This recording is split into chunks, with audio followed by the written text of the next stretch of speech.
Oh, we're live. And put this here. Feed is now live. Where is? Hello, feed. We haven't started recording yet. We're still doing a little bit of setup here, but want to welcome everyone in the chat room. Hello. Let's make sure everyone. If you can't hear us while we're jib-jabbing now's the time to tell us. If the feed's not working, let me know.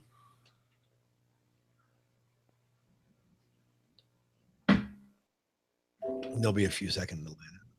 We got now.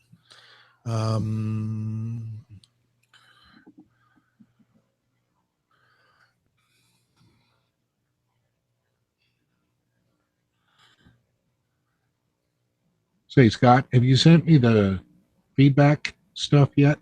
Well, it's just, I used one before, but I can certainly reshare that with you, buddy. I haven't even checked yet. No, it's here. I'll resend it again. It's not a big deal. Okay, is that to my Yahoo? You know what? Yeah. I don't know which your whatever email pops up. It's your arrowwoodjj@gmail.com. Okay. I really want to turn myself up.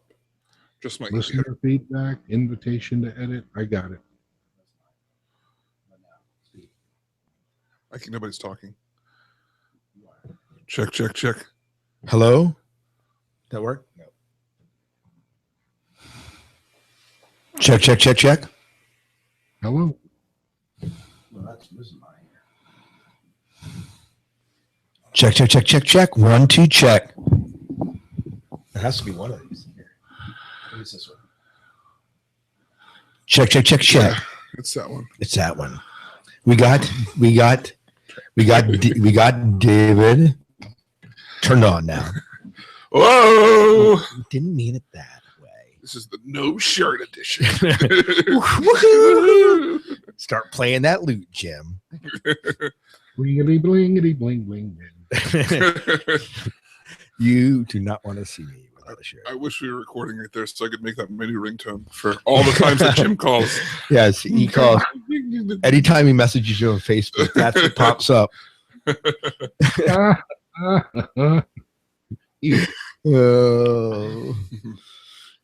Oh my. I'm just glad Norma Sen was back. That's all I care about. What?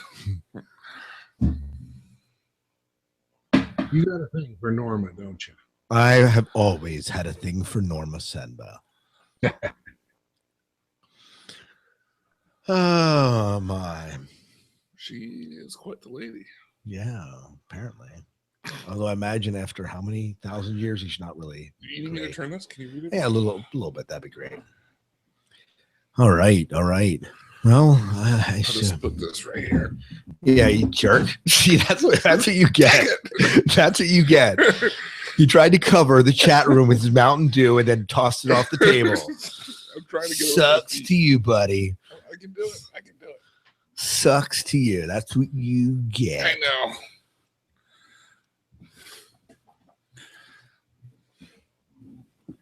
I'm gonna let you get that. Jerk. Thanks for cleaning up after me. Jerk. All right. Are we ready to go here? I'm good. You good, Jim? I'm as ready as we're gonna get. Okay. All right. Chat room. Are you ready? We are ready. See, even Ryan White agrees with me. Norma is quite the hottie. He's talking about pre-transformation though, so. Oh no, I'm talking post-transformation. Ryan's talking about pre-transformation. How do you know? Is he post or pre-trib? I mean, transformation. I think he's post or pre. I think he's post. I don't know. Hey Ryan, are you post or pre? I think he told me. He said, well, what's that word when you're in love with someone's mind? Is it sapiosexual? Is that right? Oh, sapiosexual, right? There's sapio or sapio? Maybe sapiosexual, right? Yeah. So, Yeah, maybe if it was pre, it maybe Sapios actually, because she was not quite the looker then. But man, that transformation, her, you had the mind and the body, mind and body together, joined as one. And me making that noise will be Jim's ringtone. Yes, it's my ring. My ringtone too. Yeah, pretty pleased. Yeah. Oh, I don't know. And Jim wonders why he's here tonight. I know why I'm here. I want to talk about hunters. All right, yeah, here. Yeah. We should get started. Yeah, I'm ready when you are. I'm not recording. Do you need me to record this thing? Maybe. Is there a card in there and everything? There is. All right. I'm rolling then. So if you want to do the countdown and bring us in, go ahead and do that. You got it? In 3, 2, 1. Welcome to the Dune Saga podcast. I'm David Moulton. I'm Scott Herzog. And I'm Jim Arrowwood. And on this episode, we are reading and discussing Hunters of Dune. Dun, dun, dun. Dun, dun, dun. Back into the KJ verse. Yeah. This is the first book created to be Dune 7. So it's the first half of Dune 7. I don't know how you want to look at that. Yeah. But boy, what a difference all around. We're going to get into it, but we've got tons of stuff about this to talk about. But just brief summary. We joined back up with the sisters and their struggle with the honored matrice. And the no ship. And the no ship's escaped. And Duncan and Shana and Teg are flying around avoiding the mysterious enemy. And they're creating their own golas of past people that we've read about. And yeah, what else happens? We should welcome the chat room that's with us. We have a chat room live when we actually do record this. If you're managed to be able to catch us, I'm sorry for those of you in the UK that can't, and many other parts of the world. But anyways, we had this discussion pre-show, and it's going on in the chat room right now as to whether Norma Senva was a hottie transformation or post transformation. And Ryan White actually is with me here because he was thinking post meant the Kevin J. Anderson, like Hunters and Sandworms, was post. But that's not what we were talking about. The first transformation of Norma Senva. Yeah. So this is like when she was working for Holtzman. Yeah. So and that's the one he liked. No, he liked post. I don't know. He says it right there in the chat room. Does it though? Words don't lie, buddy. Words don't lie. Read it and weep. The Ryan White has spoken. Mm-hmm. So always great to have the people in the chat room. Yeah, absolutely. So other things that happened to the book, we've had the merging of the honored matrices and the sisterhood, and we discovered the face dancers are everywhere. That happened at the end of Chapter House. Yeah, but you really see it in this one. Well, yeah, you see the effects of that joining or the forcing of the it. Forcing of. Mm-hmm. Yeah. So, I mean, without getting too into our discussion, I think that's a pretty good summary of kind of what happens. Yeah, it's great. I mean, we wind up learning who the enemy is: Omnius and Erasmus. Yeah, and we kind of discover a little more about the Futars here, and we get to the Futar homeworld, the handlers, and how these amazing face dancers came to be, and the big one, the origin of the honored matrices and how they came about. Yeah. So, do we get that revelation from Mother Superior in this book? Yeah. Right.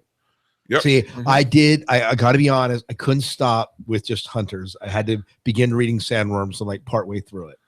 So I forget kind of where the divide happens. Actually, I know kind of where it happens, but just drink your Mountain Dew. I'm going to drink my Mountain Dew. Yeah. All right. So where are we at? So let's go with, I guess, our overall impressions of this book. And thoughts. And Jim, can I put you on the spot and have you go first? Sure. I really, really like this book for a lot of different reasons. Really good story. Not a whole lot of static to get through to understand what was going on. each chapter was a small kind of a snapshot of a different part of the picture that put it all together in the end in one large picture, and some surprises for me and reveals for me. I think I told you about a week ago, I thought it was epic. Yeah, you did. You did tweet that out. Yeah. Go ahead. Go ahead. Me? You go ahead. All right. Okay. All right. So I thoroughly enjoyed the book. There's lots that can be said about jumping back into the Brian Herbert, Kevin J. Anderson stuff, and it's normal kind of differences from Frank. And I just want to say, usually when you hear those differences, it's like it never lives up. It's not the same. Like it's just doesn't reach its potential. Let me tell you, I was ready, so ready for the switch. I mean, as much as I enjoyed the story in Chapter House, and even Heretics is a lot of it too, those books are such slow reads for me.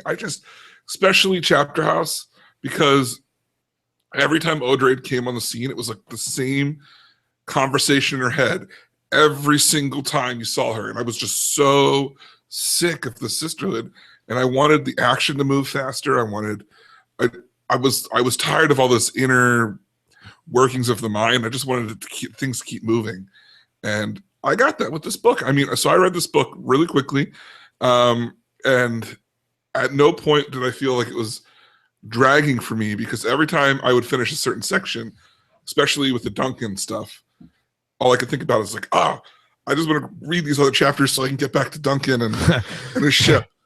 It was that way, if I recall correctly, when we were in the Kevin J verse prior to it. Whenever we'd have a part in a book with Duncan, I was always looking forward to Duncan. He remained throughout the course of the Dune books. He has remained the character that I've been most interested in. Mm-hmm. Sometimes more than others, but especially in the Kevin J. Anderson, Brian Herbert verse, those books I really have enjoyed. Yeah.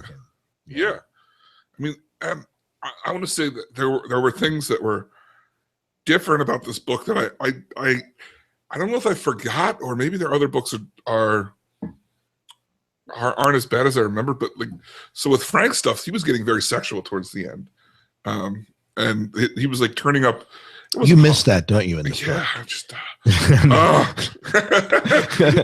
I'm not saying that it was like over, like too much or anything, but it was definitely like ramping up from what he had done, and the violence was kind of like, not so much. I expected when we jumped into stuff written more modern that we would have more of that, especially with the Animators, like the mixing and stuff. We would get more of that. But even when the point comes to what's his name, Uxtal or Uxtal, the Colax. Uxtal. Uxtal, yeah, Uxtal. Even when we get to him being bonded, it's pretty much a fade to black. Like they're like, and then he does, and then she does it. And I was at that point in the book, and I didn't remember how it happened, and I was just like, I expected more of this. Is in this book? See, again, my curse me for reading ahead, but in this book, is Duncan freed from the control of the head of the Bene Gesserit at the very end? At the very end, so we do get a little bit of a sexual scene in that, but even that it's very tame compared to what compared to the way they used to describe like him and Murbella clashing together before. So it's they're saying the feed is frozen. Okay, I gotta make sure I stop the feed. Yeah, it's not frozen here. Aren't as bad as I remember. Yeah, I know it's coming through. You have to edit that out. Yeah. Just refresh. Tell them to refresh. Someone else can do that. Anyways, refresh. All right, here we are. Wait a minute and see if it works. No, we can just keep going. Okay. So definitely not. It's not certainly not as overt. Right. Even the Awakening of Yui, was that this book? No. Okay, sorry. Spoiler alert. Okay. All right then, moving right along. So my overall impressions and thoughts. Well, when Jim Facebook the word, it was epic, I said, which he interpreted as like, I hated the book. And I took it as, are you talking about Herm? Yes, the Futar. I am a fan of the Futars, especially Herm. I am very sad that he bites it in the end.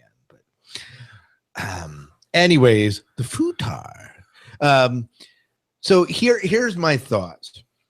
And I've reevaluated since I talked to you, Jim, on Facebook about it. Didn't really talk it much away. When I got into this book, my first thought as I began to listen to it was, oh my God, here we go again. That was the initial thought. Back in the same people, the same universe, and here we go. and I think I didn't feel that way toward the end. So, but I think what I was feeling was having come out of Chapter House and into this book, and how ponderous Chapter House got. Mm-hmm. And then going into this book, it just was like, I'm still in the same situation. So I don't know. That was my initial gut. By the end, it was enjoyable. I mean, the typical stuff that's in a Kevin J. Anderson, Brian Herbert book. You have the grotesqueness of some of the scenes that you almost can't watch / listen to / read. Well, before we get too further, okay, finish your thought. So, and there's a lot. And again, the falling in love with Duncan and Tag, and the, do we get, and the whole, I saw where the events on the Futar planet were going. I don't know that we see the effects of that in this book. We do. And I knew what had happened, and I'm far enough along in Sandworms that my gut feeling was correct, because I was just waiting for it to happen. So I don't know. It's paying off for me in the end. So that's where I'm saying. It's paying off for me in the end, and I mean that in a very good way. So. You think we're good with the chat? You think we're good? You said just kept repeating back to the same part. But it says, okay, back in. Okay. So let's see that. So Ryan, you can just let me know if it works. But if he ever gets to that part where you said, right. Let me know. Maybe someone can type that in. Someone can type that in. Give it to Jim. Jim, you can type that in. I don't have the way to type it in. Yeah. So, okay, let's go back to what you said, the grotesque parts, because for Kevin J. Anderson, Brian Herbert, this book felt much tamer. Well, yes, I will agree with that, but much more gruesome than Frank Herbert. Okay, yeah. I mean, unless you're going to talk about being the sex being grotesque at points, then yes, and Frank Herbert's up there, but even the cruelty felt turned down. Probably turned down for Kevin J. Anderson and Brian Herbert. Yeah. Which is interesting because these books kind of came after all the prequels where they really had ramped it up. Except for the Heroes books. Everything we've read was written before these. So they toned it down. And I wonder if that was an intentional toning down, or maybe they heard some flack from it in the first books. I don't know. Maybe it just didn't fit. Maybe. Let's talk about how it would have been before we get into characters. Let's talk about how it would have been to read this book without any of the prequels. Would it have made any sense? I want to say yes, because the story is certainly continued enough. Now, what happens is they throw these little bones in that if you read the prequels, You're like, oh yes, I know that event. And it certainly makes a heck of a lot more sense when suddenly Norma Senma pops up. Yeah. You know, as the what they call it, the Oracle of Time. Mm-hmm. You know, it makes sense when she pops up. And at the very end, when we're introduced to Erasmus and Omnius, we like, oh, well, there's a whole history there that you wouldn't have without it. And like references to like the Amal and stuff like that. Those are references, but not having a context for that is no biggie because Frank Herbert did that all the time.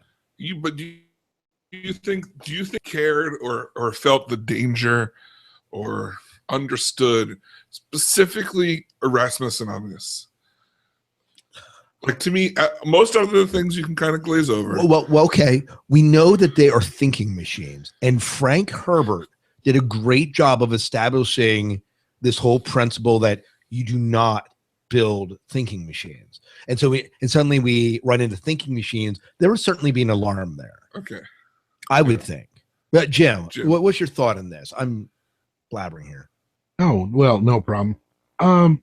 Yeah, I don't think, David, I would have picked up on the old couple if I had not read the prequels.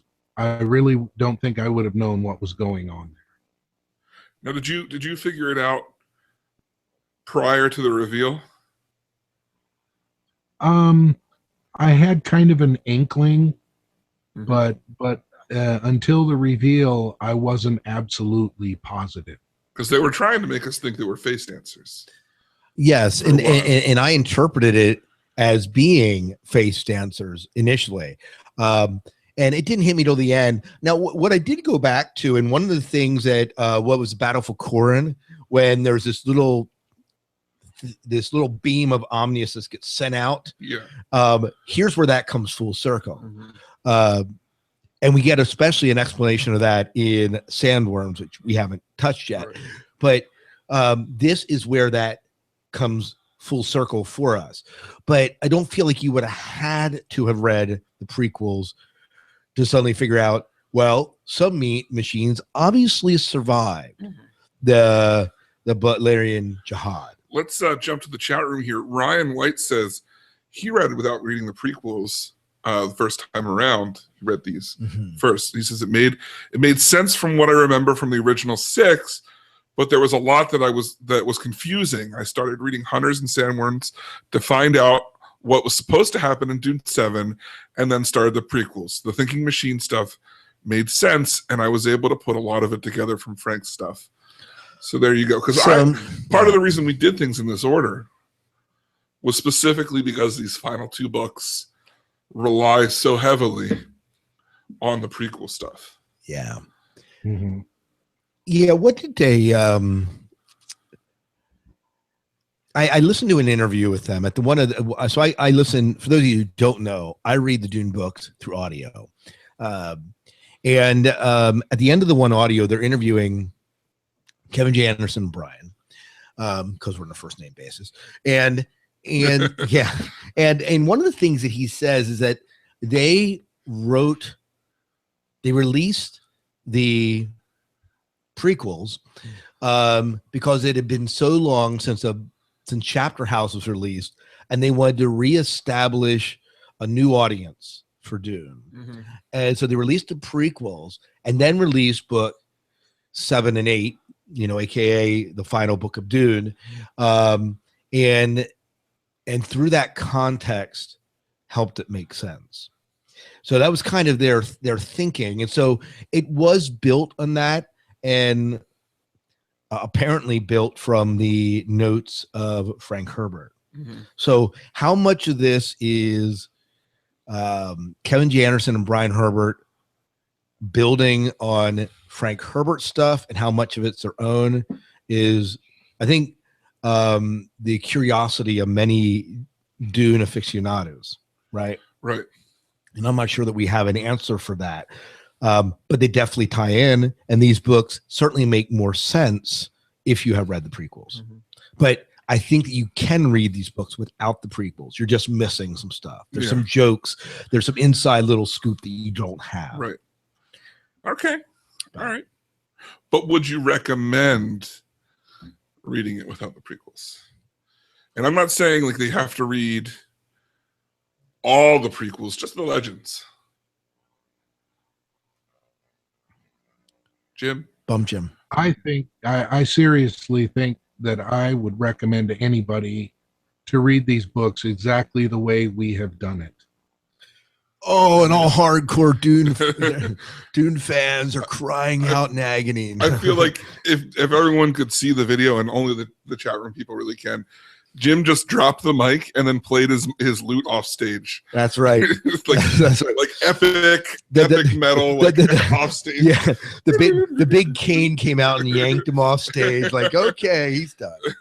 Yeah, I am absolutely serious, because the entire thing makes one huge picture that goes on for thousands of years, and it's just really interesting, and you get to see where Duncan came from, and you get to see where everybody came from and how bad things went. Especially when you take the transition from Leto the First to Paul, how bad things went at that point.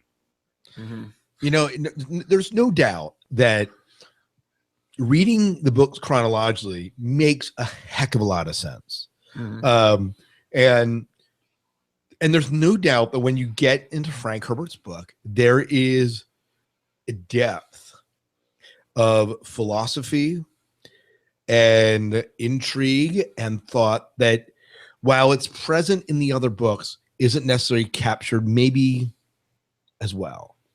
I don't know. Am I safe to say that, David? Yeah. So.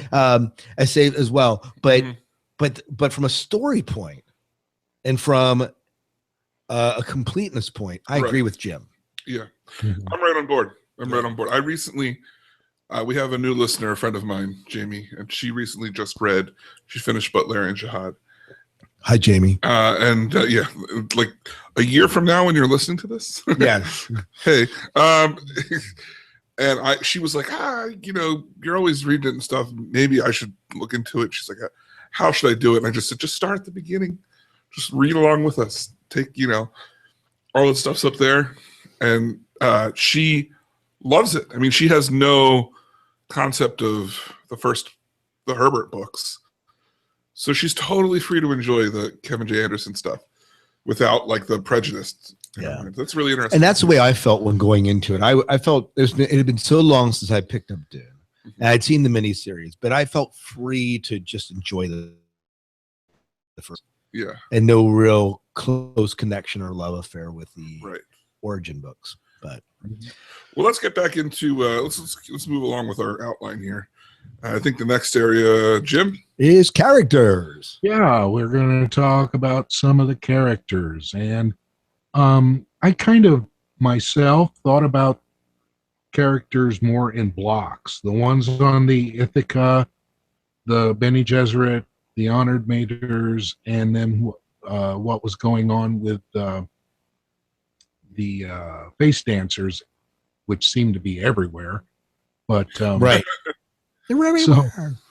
So what I think we could do is talk about those that are on the Ithaca to start with. Duncan, Shana, who calls herself Mother Superior, Miles, the Gola children, the Rabbi, Skytail, and the Futars. Absolutely. Favorite character?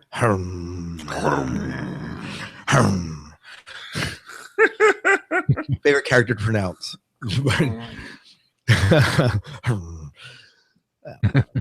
All right. So who do we want to talk about first? Handler? No, I'm sorry. You Handler? No. Last show we were. Well, let's talk about Duncan first. All right, we'll talk about Duncan. Yeah. Go ahead. Oh, okay. I really like Duncan. I felt like this, of the Duncans we've been seeing, this Duncan here is as close to classic Duncan as we've gotten. And maybe it's because he's a culmination of all the Duncans, but he just was more, even though he didn't do a lot of swashbuckling, he felt more like a swashbuckler. That was horribly pronounced. That was terrible. Wow. But can I piggyback in that? Yeah. For me, when you say class in Duncan, for me, this is so reminiscent of the pre-Frank Herbert Duncan. Yes. And that's the Duncan that I fell in love with. Right. Yeah, that's what I'm saying. It's most like him. So it's most like him. Not it's I mean, Frank Herbert, every single book, Duncan has a different persona. One you like him, the next he's a robot. I'm not he's a with the, and then the next one he's a reincarnation of himself, and he's whiny and lovesick and can't have what he wants. And, so I mean, so for me, I like that. Yeah, and that's what I'm trying to say. To me, that's a class, the original, as close to the original story wise as we've read it, Duncan. Yeah, absolutely. And I like that. And I he was hard when he needed to be hard, and he was, I guess, soft when he needed to be soft. And he had his own struggles, and I like seeing his inner conversations rather than just the constant sisterhood stuff. Yeah, absolutely. So yeah, Jim, he sure made some mistakes though. Well, yeah. What were some of the mistakes from your end? Well, he was, asleep at the switch, daydreaming about Murbella, and just about got the ship captured. Yeah, twice. A couple of times. And but what I really, really like about Duncan was that he was thinking through the entire book about how he was killed over and over and over again, and he wasn't his own person. And finally, there at the end of the book, when Shana helped him get over Murbella, he said, "That's it. I am now my own man. To hell with everybody else." Yeah. He says that. Yeah. Yeah. Oh, did you read ahead, Scott? Yeah, he says that. But it's a refreshing attitude coming from Duncan. Yeah. Certainly. Yeah. Which is, after thousands and thousands of years, it's like, yes, finally. Now what's he going to do? Well, he's never been his own man. I mean, running from Harkonnens, and then coming into the service of Atreides. He's always been a servant to the Atreides, and even up to this day. And some might argue he still is. I mean, even when he broke off the bond with the Honor Matre bond. Well, I think he says it kind of the best in a way. And I'm not sure how he worded it specifically, but it's something along the lines of like, what is the cord of Duncan through all these lives? Loyalty. What is the thing that I don't have right now? Loyalty. Yeah. And that's kind of where then I think that happens like right before he breaks the and it's like because of Murbella, he can't be really loyal to anyone, especially himself. Right. And I thought that was a really cool revelation. Like if you know Duncan, you really get that feel there. So what about Shana? Dead silence. That's what we think about it. Go ahead, Jim. Yeah. I keep wondering about this power she has over the worms. Now she's a Reverend Mother. She is Mother Superior for the Bene Gesserit on the ship. Well, and really, for all intents and purposes, the remaining original style of Bene Gesserits. Yeah. Yeah. And I'm just wondering how that's going to clash with Murbella when they get back together. I'm thinking ahead a little bit. Yeah, I like the character, but she seemed more like a plot tool than really that important. You heard it here on the Dune Saga podcast. Jim just called Shana a tool. Well, I missed this. I still miss and I said this I missed it in Chapter House too. I missed the Shana from Heretics. The whiny girl that was doing anything to get her way and stamping her foot in frustration. Like there was a character there. There was something that, even though she was childish at times, I liked her because it was unique and it was different. And now, yes, she's kicking against the goads of the Bene Gesserit in a sense, because they're kind of split. Like, do we bring these golas back? Don't we bring them back? And she's all like pro gola, and everyone's like anti-gola, right? They have that whole thing going. And so she's a little bit of a rebel there, but it's not that stick in your face attitude that we kind of had in Heretics. And that's the Shana I miss. And that's the Shana I want. She became every other Mother Superior we followed in this book. Yeah. I mean, not every, because she can control the Sandworms. Well, and that is different. Her inner dialogue, and with the whole vision of the future and debating things back and forth. I mean, she was less prominent in this book than the last couple that have had, like, where we followed Mother Superiors. So she was definitely a foil for Murbella's Mother Commander. It's all action and hit these hard decisions, and she's more just like, well, we just got to keep going because we have to keep going. I gotta say, I mean, I didn't like her, hate her, really, honestly. I agree with Jim. She was a plot tool. When she showed up, I expected something to us to be on the cusp of something changing, and that was basically all I ever really expected out of her. Yeah. Wait, one more book. I mean, only I had read ahead like someone. Hey, look, she hasn't changed in this book so far. Go ahead. Let's move on to Miles. I love Tag. Tag is absolutely one of my favorite characters. It began in Heretics and remains here. I just love Miles Tag. He wasn't given near enough screen time in this book. He's almost like a second Duncan to me. Like, I like Duncan, and Tag is almost right up there as far as being the other males in this book, as far as being an interesting character. That whole like shifting out of time is just absolutely awesome. I love when he does it, and you see him do it a few times, and absolutely incredible. Yeah. Yeah. Again, he didn't seem as commanding in this book as he did Heretics. Even as a I'm sorry, Chapter House. Yeah, Chapter House. As a kid, like even though he was in command of the armies. That is true. He is much more subdued. Yeah, and maybe it's because of the situation, or I think he talks a couple times about him and Duncan have really grown close. Right. I think he even talks about like fearing being, or he's a tool for the sisterhood, but he doesn't have any use right now, or something like that. I don't know. I definitely like Miles Tag. I like older Miles in this book. Yeah. One of the things that I do, and I like to say he doesn't feel like he has use. I mean, how many years, and I forget, how many years does this book span? Are we looking like 20 years here? Yeah, 20 years. So, I mean, 20 years of being on a ship in a confined section of the ship, because they haven't really explored the whole thing. In a confined section of this ship, 20 years, and they haven't seemingly found any destination. Yeah. Okay. Pause. Yes. You brought up the 20 years in the ship, and they haven't explored everything. Yes. Right? When the Face Dancers crash into the ship, right? Mm-hmm. My thoughts were when they there's two at this point. There's two Face Dancers that may or may not be missing. There's room that there should have been two more Face Dancers.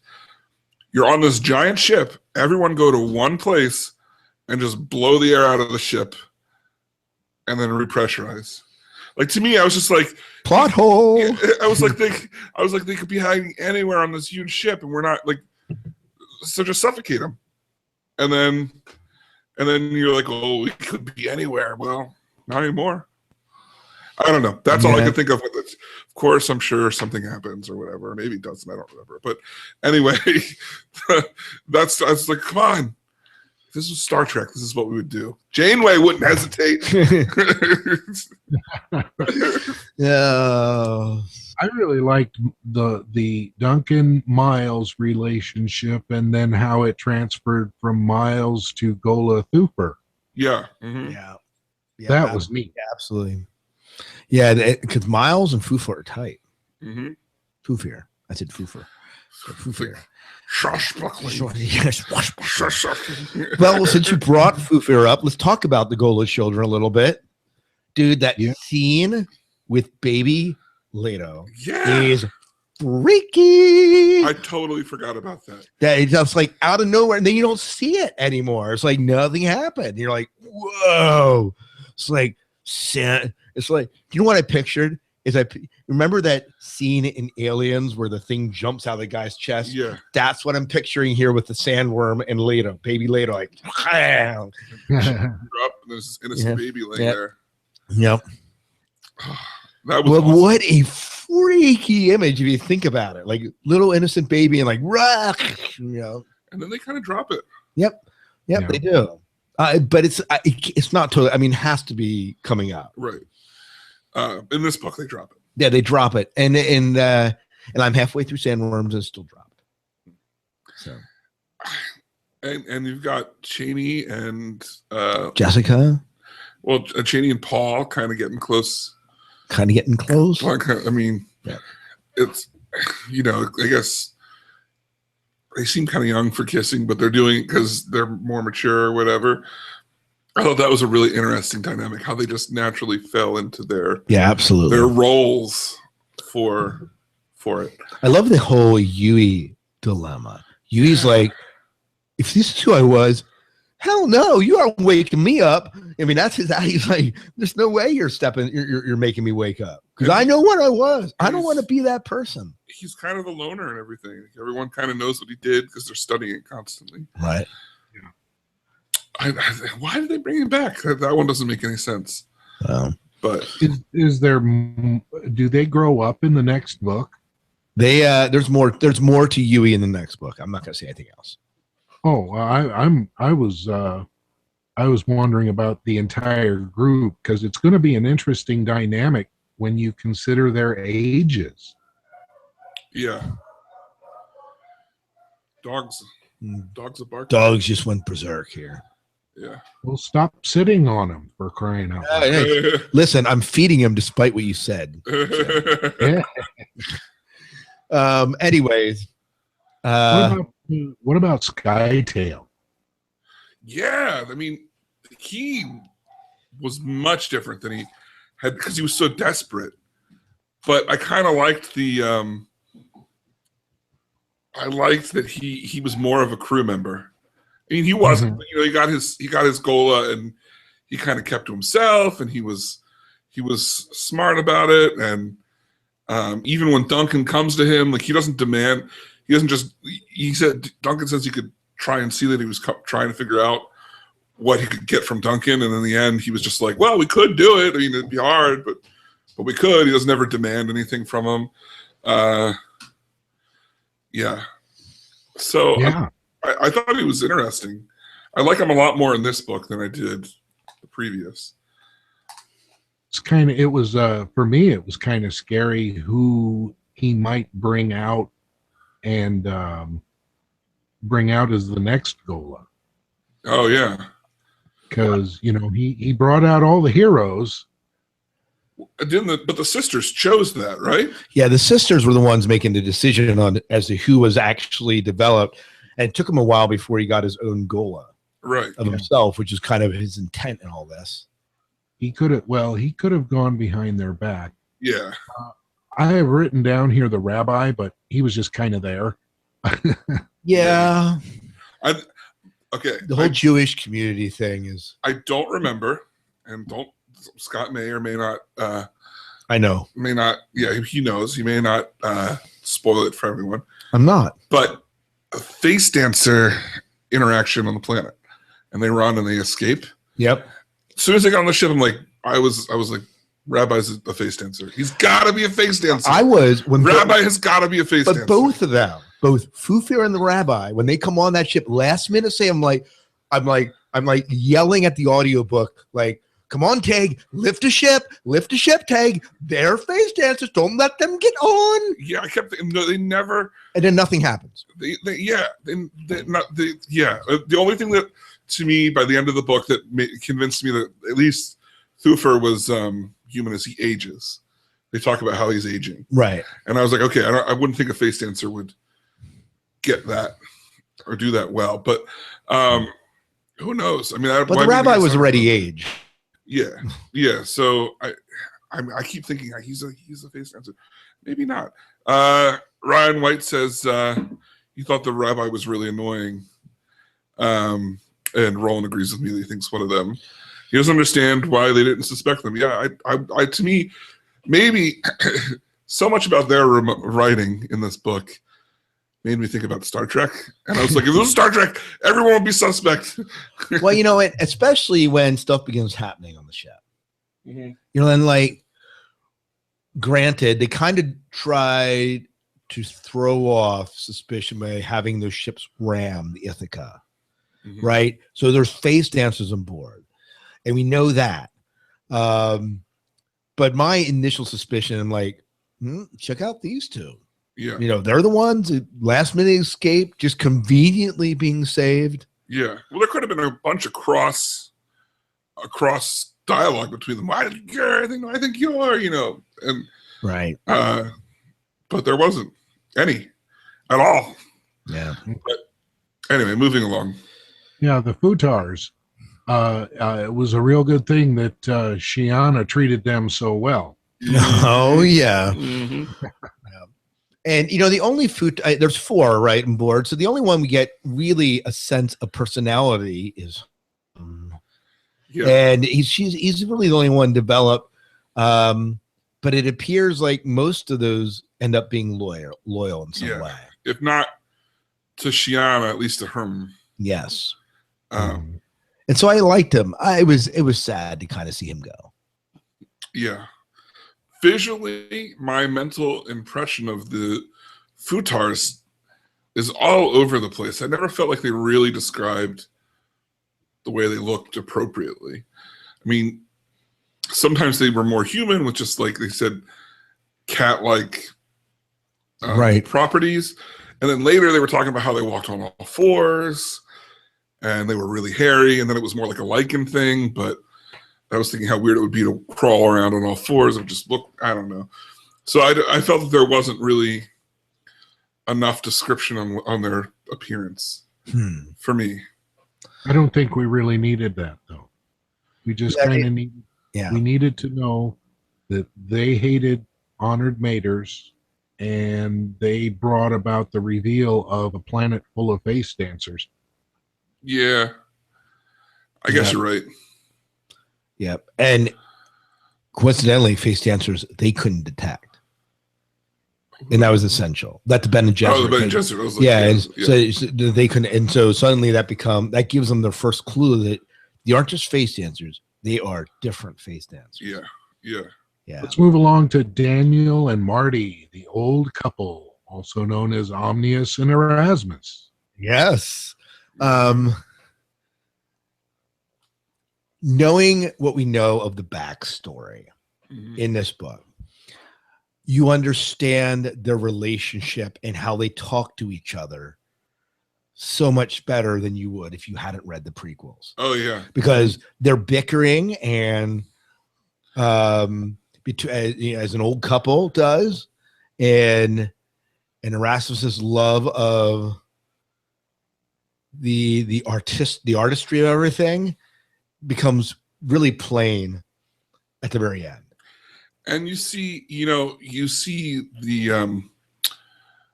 evolution of each of the characters here slightly.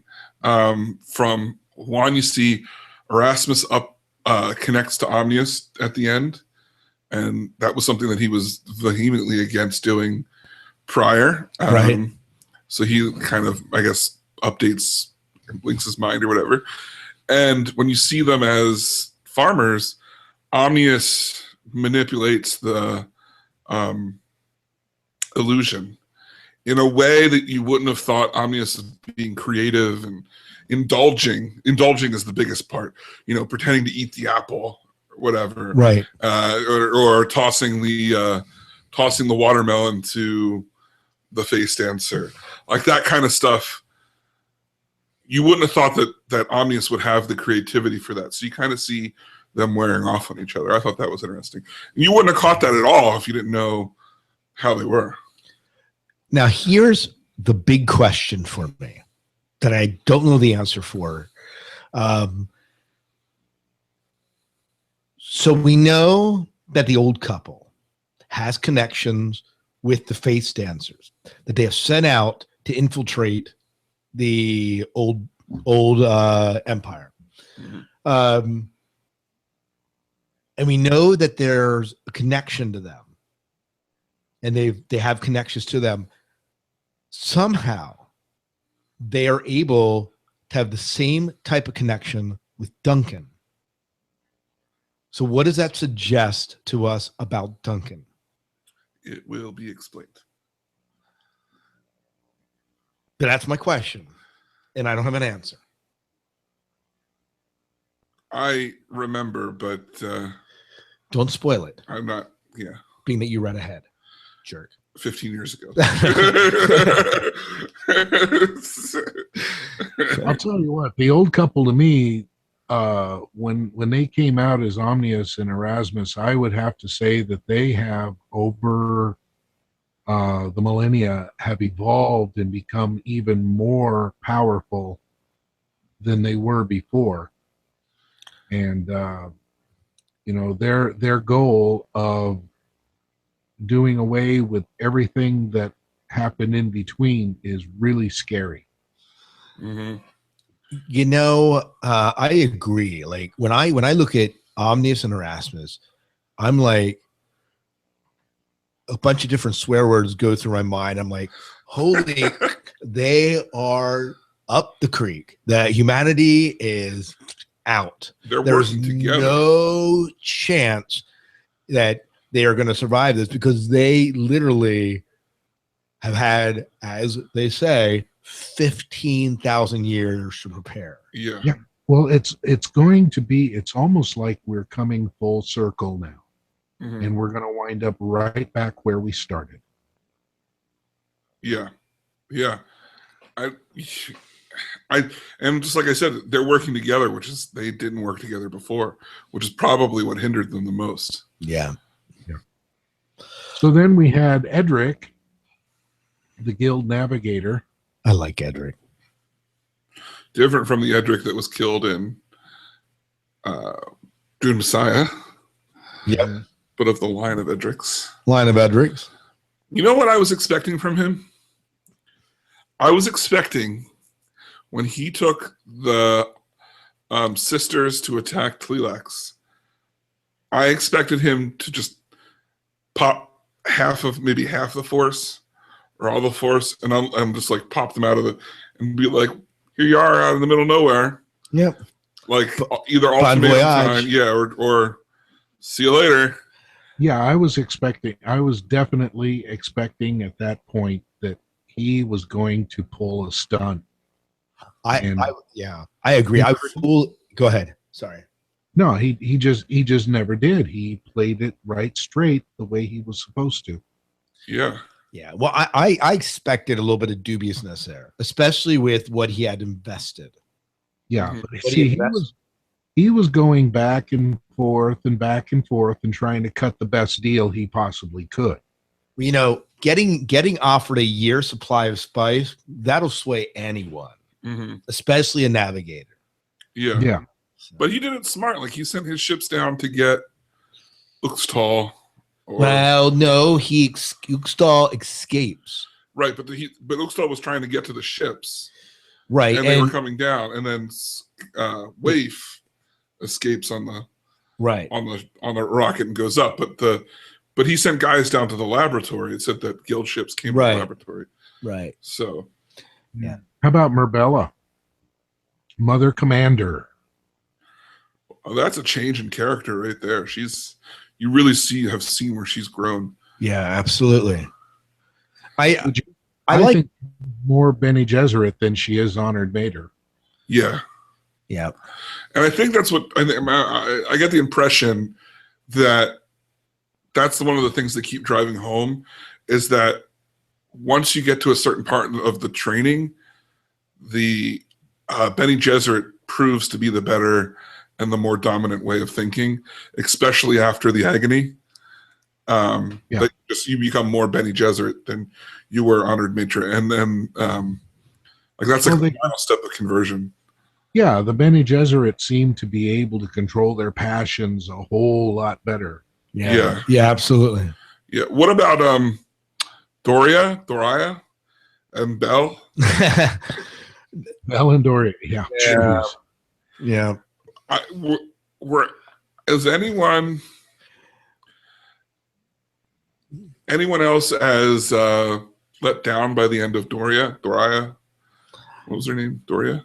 Well, it's funny in the way that when they awaken Baron in this book, that Alia is still in his head.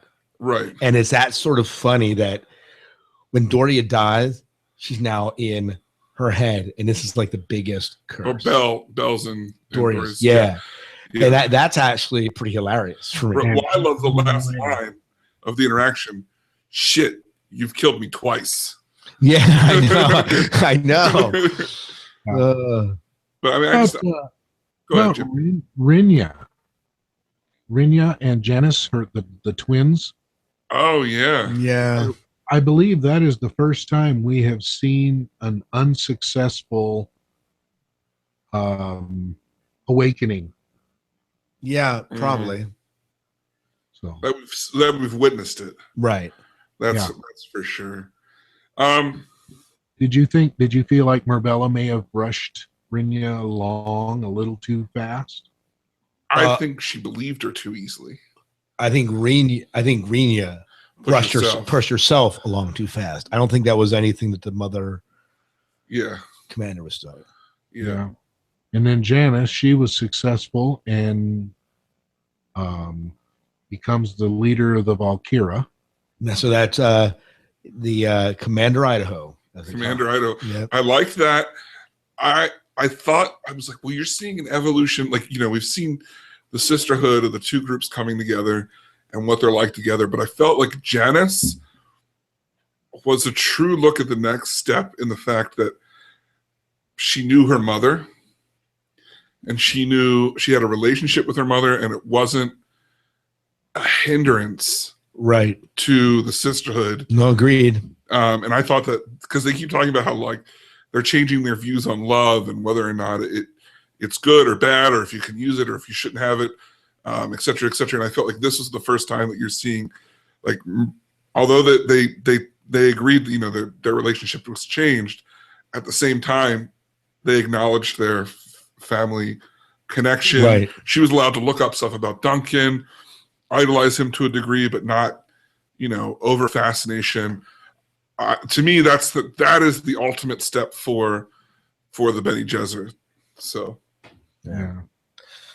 Let's talk about. Go ahead. Oh, I was going to say, let's talk about Uxtal, Helica, and the Waff golas. So we're now in Faith Dancer land, right? Yeah. Yeah. Before we go too far, the chat room's talking on comments on what we were saying about Erasmus and Omnius evolving. Yeah. So Roland Smoker in the chat room said, I don't think Omnius and Erasmus evolved enough considering that time has passed. And Ryan White, also in the chat room, and we thank you guys for being there, agrees, saying Omnius still seemed angry from what happened at Cron, and Erasmus was still way too fascinated by it. I think commenting on the time period, it's a significant amount of change, even though it's not that much, for these characters. When you think about this amount of time compared to how much time they ruled before without changing at all. I mean, Erasmus was the only one that had gone through any type of change of any of the machines. So as small as it is, it still seems significant to me because it's change in any form. Yeah. Mm-hmm. That's my opinion. Yeah. So we're on what planet here with the wave golas and so on? Philaxu? So we're on Talaxu, right? And so we get this. All I care about is the fact that was invaded. Yeah. And Commander Idaho went in and kicked butt, took names, and they revealed the head of the Animatres as being false. Face dancer. Yeah. There are face dancers everywhere. Everywhere. Yeah, seriously. That's what happened to the last couple of pages. It turns out that everyone was a face dancer, and that's how deep it went. Right. You find out at the very end of book 8 that Omnius and Erasmus are actually face dancers, and they aren't really machines. Yeah, no one was ever anyone. Yeah. It's like Deep Space Nine and the shapeshifters. I mean, you don't know who to trust and who not to trust. I know. Yeah. Yeah. And then there was finally the last 2 characters that I have on the list are Cron and the Baron Gola. Well, let's talk about Cron. Cron is really the only face dancer that we care about, because he's the only one. And what I like about Cron is that he is a face dancer that is doing his job, but has a hidden agenda. And we don't know what that agenda is quite yet. But he has a hidden agenda, and it's not 100% for the old man and woman. And I like that most of the face dancers seem so focused, like they have no fear or any thoughts outside of their plans. I like the moment where he almost walks off the edge of the balcony in the vision, and he's afraid, like a regular person would be afraid, that he almost killed himself. Right. That was nice. I agree. Jim, what's your thoughts on Cron? On Cron, I don't know. I thought he's trying to ingratiate himself with the old couple, but he, as you say, he's got something else going on, and this Baron Gola that he's working with, and then they bring in another Paul Gola. Paolo. Is it Paolo? Because I didn't was like, is it Paolo or is it Paulo? They pronounce it as Paolo on the audiobook. So that's what I'm going with. Yeah. But and you know how, and then when the Baron awakens, who is there? Right. Hi, grandfather. Yeah. Alia turned the tables on this dude, and it was like, oh man, this is gonna be fun. Oh yeah. Do you know what I liked about it is so the Baron's back. That's one aspect. But I felt bad for him. Before he was awake and all he wanted to do was to play with Paul. Yeah. He just wanted to play with Paul, and they wouldn't let him play. I felt so bad for him. Oh yeah. Yeah. Oh no, that to me that was that's probably the second most scary thing taking place after Omnius and Erasmus. Yes, Baron. I agree. Baron, even pre-awakened Baron was creepy, and they did such a great job developing that. And it's like when he awakes, all he's really gained has been his memories, because he has been almost the same type of character, intentionally groomed that way. I do like how we get his personality is so the Baron. I almost was Exactly. like, yes. when he got his memory back, because I just imagined we're like, what is this? Yes. Like, let's keep moving. Tell me about this. Like just waving. Okay, now let me ask you this. And I'm wondering about this. Is the Baron Gola a fat little kid? Well, they said he was pudgy, but not. Yeah, I don't think.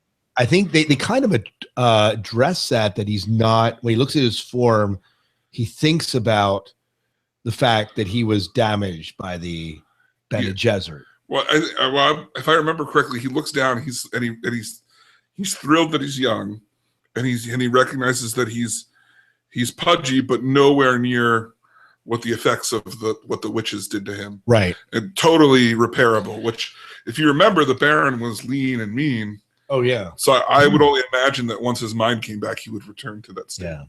Well, you know what I liked about the Baron is the reason I like Duncan so much, because this is kind of the pre-Frank Herbert Duncan, and this is a pre-Frank Herbert Baron, and that pre-Frank Herbert Baron was evil. Yeah. Yeah. I do imagine Alia's voice from the Dune miniseries. Yeah. Yes, grandfather. Face my gum jabbar. Yeah. Well, do we favorite points to the plot? Let's do this real briefly. Yeah. So Jim, do you have a favorite point of plot? Well, not any one in particular. As I said, I just thought everything in this book was really good. The Baron awakening, Duncan awakening and becoming his own man. The sisterhood deciding to take it to the honored maters and giving them the ultimatum: you either join us or you're gone. Those are three things at least that come to mind. Yeah. I loved Uxtal's story because it was a view from the other side of the fence that wasn't just let's kill everyone. I really liked that. I think my favorite action plot point was probably when they met the handlers. That was good. I think that to me I was really interested in that, even knowing kind of what was going to come. Right. But they were face dancers. Yeah. Right. Yeah. But it was just fun to see just the way it worked out and how they discovered it and all that stuff. So those are probably my two big things. You know, the flight of the Ithaca at points was interesting to see how the Gola children are developing and were awakened. So I found that was kind of fascinating as well. And the vision that Paul has of the prescience vision. Paleo. Yep. Paulo. Killing him. Marco. Paulo. Marco. Paulo. But yeah. All right. So we move into favorite quotes. Yep. Themes? No, we kind of themes. So we didn't really touch themes. I think we did while we were talking about the. Yeah, we did. We looked up quotes. We couldn't find any quotes to copy. No, did you find a quote? I did. Jim found quotes. Yes. So these are the. This is going to be favorite quotes of Jim. Well, I'll tell you what. I'll let David read the first one. Scott, you read the second one, and I'll read the last one. You know, you are way too kind. I'm just so benevolent. He likes us. He really likes us. You handlers of Dune Saga podcast, right? You'd have to smell us to really know. All right, I'll read the first one. There's more skill in avoiding confrontations than engaging them. Janice to Carrie during the fight between initiates on Chapter House. Oh, yeah, that's good. Yeah. This one. Why ask a man who's already lost to lead you? Why then are you surprised if he leads you nowhere? Duncan, Idaho, aboard the Ithaca from 1,000 Lives. Yeah, and brings to mind the bullpen of candidates for president. A couple of them in particular. Yeah. I'm not going to go into that because I don't want to start any crap with anybody. So Right. Yeah. All right. And then the third quote was, the unknown can be a terrible thing and is often made more monstrous by human imagination. The real enemy, however, may be far worse than any we can possibly imagine. Do not let your guard down. And that come from Mother Superior Dar. And was surprisingly prescient of her. Yeah. There was a quote I remember reading that was it was great. I forget who said it, but it was along the lines of, don't assume just because you share enemies that you're friends. Oh yeah. This new person could hate you more than your enemy. Right. Yeah. Especially in reference to the face dancers on the Handler planet. Yeah, it was before one of those. Yeah, you can paraphrase that by saying the enemy of my enemy is not necessarily my friend. Yeah, absolutely. Absolutely. Yeah. All right. So it's time for an all new poll. It's been a couple months since we had a poll on point. And this comes from Roland, right? Yep. This comes from our Mentat brother in the chat room. In the chat room. Okay. So this is part 3. We've had 2 others like this before, but refreshing us up with the characters. Who would you rather have by your side when going on an adventure? Duncan Idaho, Siona Atreides. I think, Siona Atreides. Leto the Second in worm form. Miles Teg, Shana, or Murbella. Ooh, that's good. Yeah, we'll talk about it next time. I know which one I'm choosing right now. Oh boy, yeah, that's easy for me. Yeah, that's an easy one for me. But one of the things that just a quick side, I like that they clarified one of the things that we've argued about on the show is why is Leto the Second and not the other Leto the Second? Why isn't he Leto the Third? And they say in the book it's because the other Leto never got christened and titled, and he was killed before he got titled, and that's why the God Emperor was Leto the Second and not Leto the Third. And I was like, look at them clarifying that. Oh, a little nice. A little throwback thing, you know? Yeah. So, okay, let's move on to our ratings for Hunters of Dune. Jim, how would you rate this book? Okay, drum roll, please. Thank you. A 5. I'm giving it a straight 5. Whoa! Oh, nice. 5. I enjoyed this book so much. I enjoyed it all the way through. I enjoyed every aspect of it. I understood it all. I didn't have to analyze too much and think too much. All I had to do was immerse myself in the story and enjoy it, and it did it. Yeah. Okay. All right, Scott, where do you lay on this one? 4.25. Oh, 7.3. Yeah. 4.25, 7.3. Pie after. No, I like this book. Considering how I started into it, it came up much better. This book by itself is a 4.25. If I were to put this with Sandworms, it would be higher. But if they would have released this as one volume, I think I would have. Really? I think overall, it too much. No, it'd have been long. But I've read long books before. Mm-hmm. I mean, Game of Thrones. Come on. 40 hours of listening. This is nothing. But no, that's why. So that's my thoughts. I think 4.25 here, and I think Sandworms will be higher. I'm so torn on this one. I'll be honest, because I'm going to give it my gut. I'm going to give it my gut reaction because of how elated I was to leave Frank Herbert's books behind, which sounds horrible, because they're such masterpieces.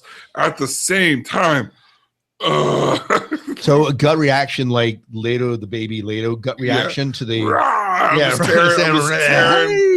tearing right into it, and I am also going to give it a 5 because I read this book in 3 days. It was a 5. It was a 5. 5 for me, 5 for Jim. I was thinking about it earlier today. I was like, where do I rate this book? Story wise, I don't know, maybe a 4. I was like, maybe 3.8. And then I was like, no, I enjoyed this book on so many levels, partially because of how tired I was of Frank. And that's not to say Frank's bad or anything like that. Obviously, he's the master. But think of it this way.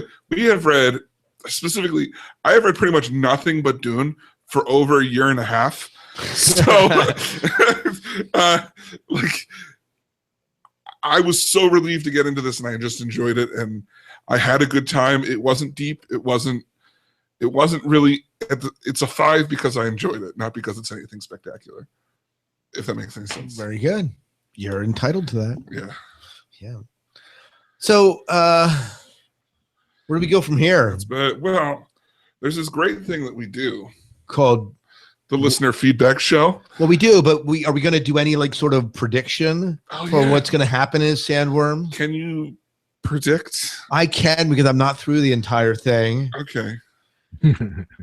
Let's start with you. So what I'm looking forward to in this book is the cataclysm, the Armageddon, the face down between Omnius and Erasmus and all the groups, and everyone and has their own pieces to play, and how they all play out and fit into this puzzle.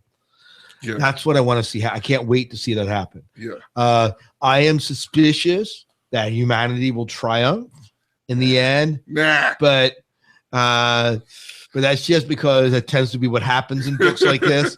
But how that happens, that's what I'm interested in seeing. Okay. All right, Jim. What are your predictions, thoughts for Sandworms? Well, Sandworms.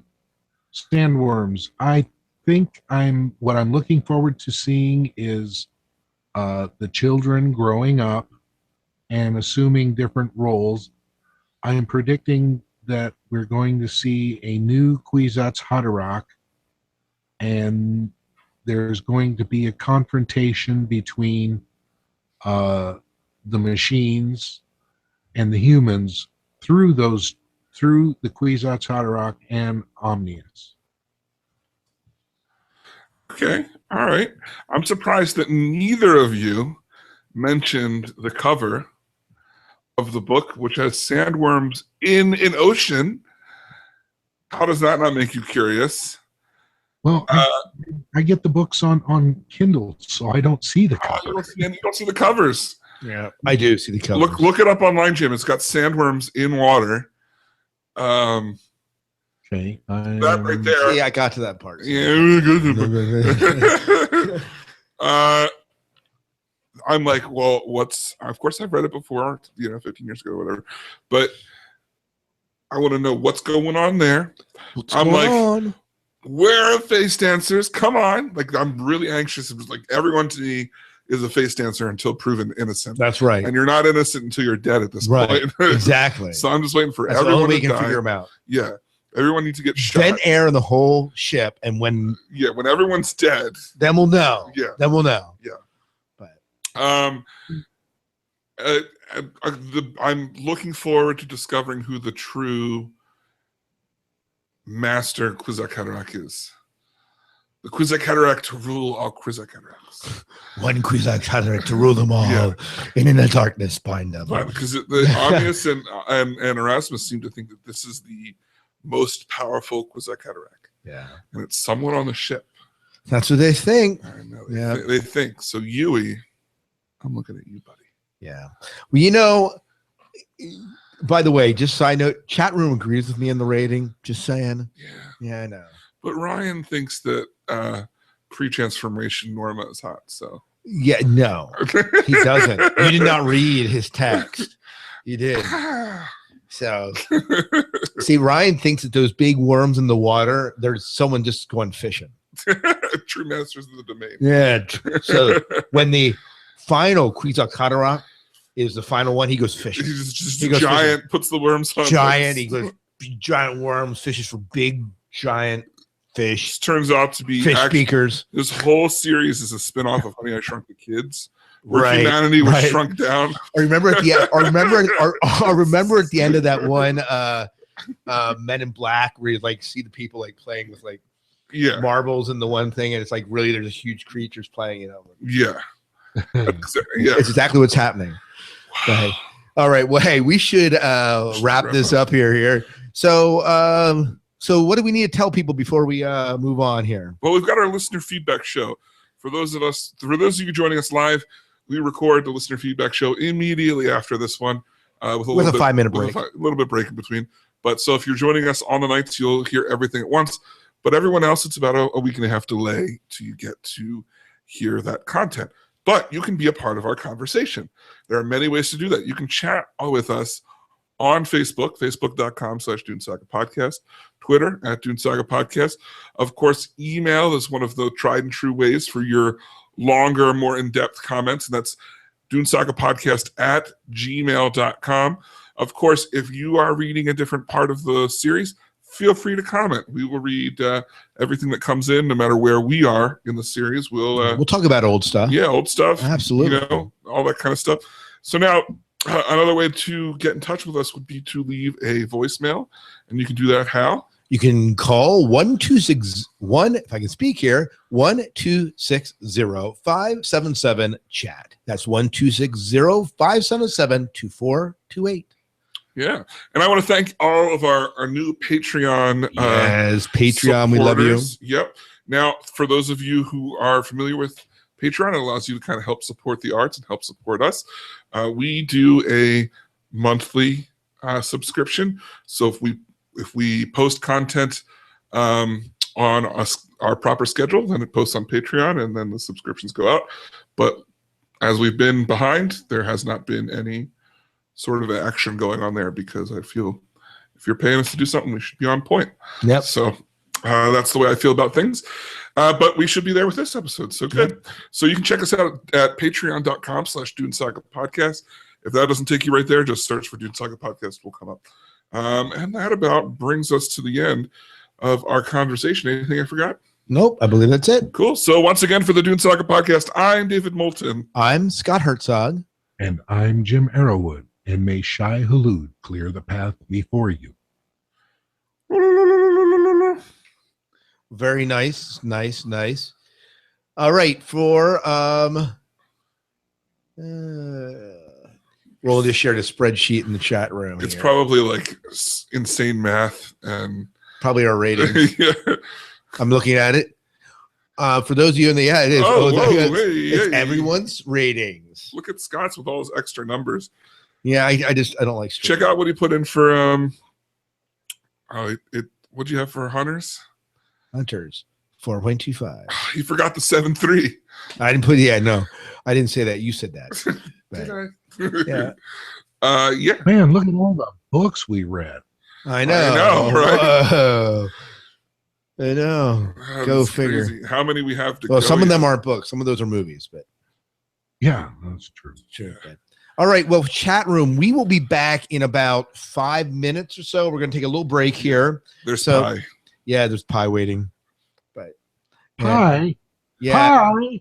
Pie. Yeah. You know, 3.14. Got it. Pie. Yeah. Well, just remember, cake are square, pie are round. Yeah. Oh.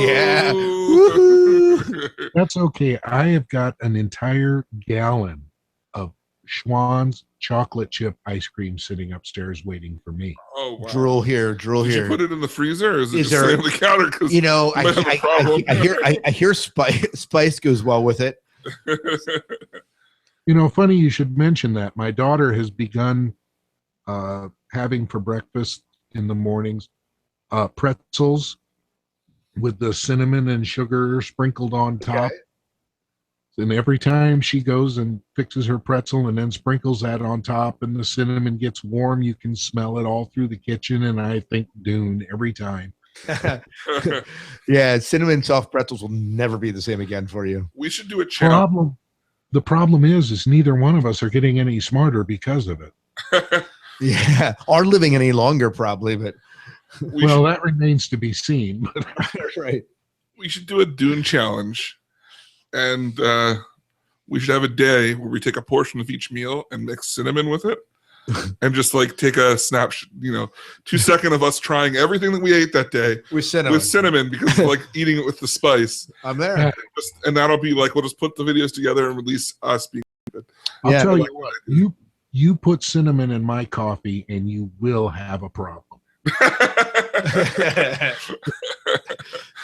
All right, let's take our break. We'll be back. We'll be back in a little bit here. All right. Doing that. Let me go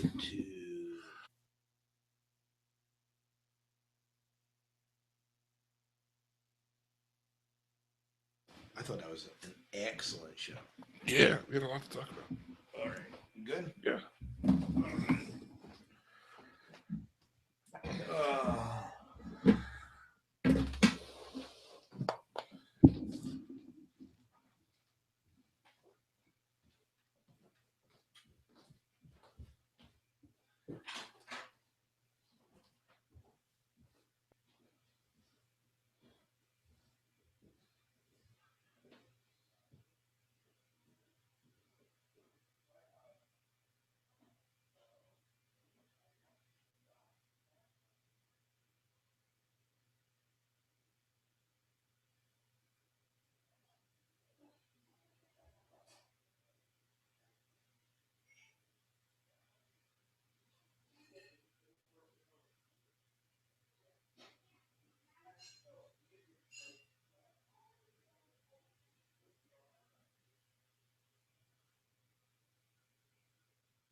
now?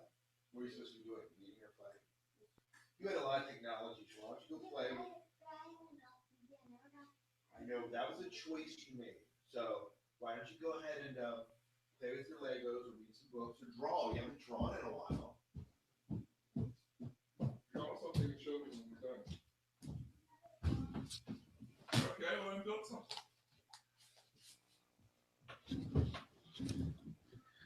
Hello, chat room. Oh, chat room. And now we wait. Oh, look, Bridge is in the chat room. Welcome, Bridge. Hey. Bridge is back. But then, yeah, you can wait for 15,000 years if you are a machine. Listener feedback show. We're good in that, right? Yeah. You said you prepped it already? I did everything. Sort of.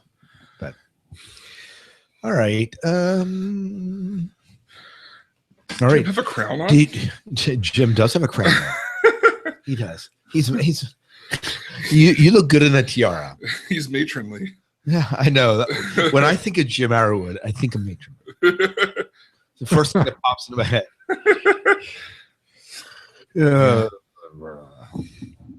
All right. So listener feedback. Are we ready to rock and roll? Everyone have it called up? That doesn't help, Jim. I think that's better. Yeah, it is. It is better, but now how do I turn? Oh, there we go. yes. See, that was a problem. Turn it off. That was a problem. When I started those things, I would have to literally get out of Google to actually turn it off. Oh my god. It's an improvement. It is an improvement. Now I'm a futar. He's a futar. Futar. I have a cat one for the futar. Yeah, just playing around with stuff. I should probably stop before I knock myself off the edge. Oh, they can't see it. Shame. It's the chat room down. You see it. Let me start playing it again. Oh. How do you fast forward it? Do you have to rewind or no, refresh? Bring it to the end, I guess. No, you can see it unless you have it paused. Those around with stuff. I should. Those horns suit you well, though. Yeah. All right. Now they should be able to see it eventually. Yeah. What really matters is we're about to get some in-depth. The picture. Oh, I see. Yeah. Oh, yeah. So I guess you have to talk when you're doing this, Jim, so that your picture becomes for. Okay. So. Well, what is it we're trying to do here? We're actually trying to start the listener feedback show, but hey, if you want to keep goofing around, you may do so. Come on, this is serious time, Jim. We've been waiting for you for a while. I'm not goofing around. This is like Quakers meeting, man. What are these Star Wars that your shirt is proclaiming? Yeah. I got 2 new shirts today. Ooh. Which 2 new shirts did you get? I got the Tribbles shirt that was advertised.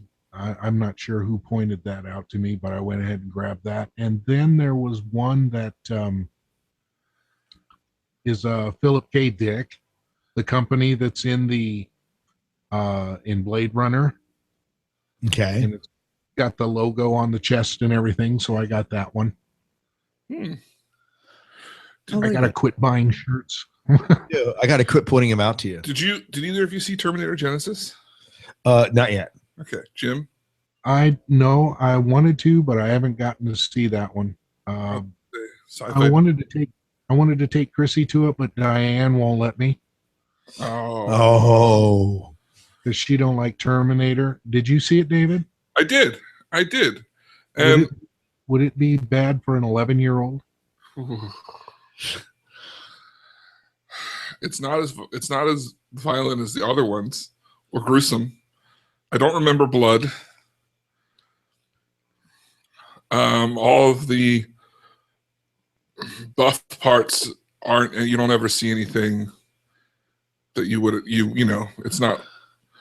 Well, then it's better than Watchmen. Yeah, it's better. I mean, but lots of things blow up, and I'm not going to pretend like people don't get hurt, but there's not really blood or anything. Like it's not Terminator 2 or 1. It's definitely toned down. I enjoyed it. Most people keep telling me they didn't, but I thought it was good. I need to watch it. I haven't watched it yet. The last movie I went to see was Minions.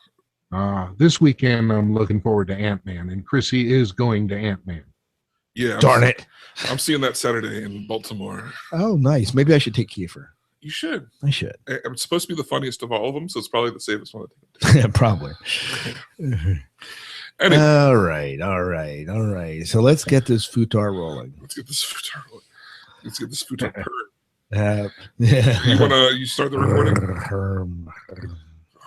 Yeah, I'm recording here. I'm just waiting on Jim to count. Go ahead. And count. He's able to count. Although he rated this book a bit high. That's all I'm saying. Although I can only count to 4, so. Yeah, right. No, apparently not, because you can count to 5, apparently, because you rated this darn book 5. All right, here we go. In 3, 2, 1. Welcome to the Dune Saga podcast. I'm David Moulton. And I am Scott Herzog. I'm Scott Herzog. I don't know who I am. Who am I? And I'm Jim Arrowwood. Yes. And I'm the face dancer pretending to be Scott Herzog tonight. Welcome to the Dune Saga podcast listener feedback show for Hunters of Dune. Of course, we're open to talking about any of the books that you guys want to write us about, but this is the one that goes along with Hunters of Dune, so we'll probably mostly be talking about that. Remember, if you want to be a part of the conversation, many ways to do it. Facebook.com/Dune Saga Podcast, at Dune Saga Podcast on Twitter. You can hit us up on email, which is the most popular, dunesagapodcast@gmail.com, as well as... You can steal our memories and pretend to be one of us as face dancers. Come here, sit behind the microphone and talk about it yourself. While we're dead somewhere, that would work. Yeah. But I think what David was going for was actually the phone number, which is 1-260-577-CHAT. That's 1-260-577-2428. Yep.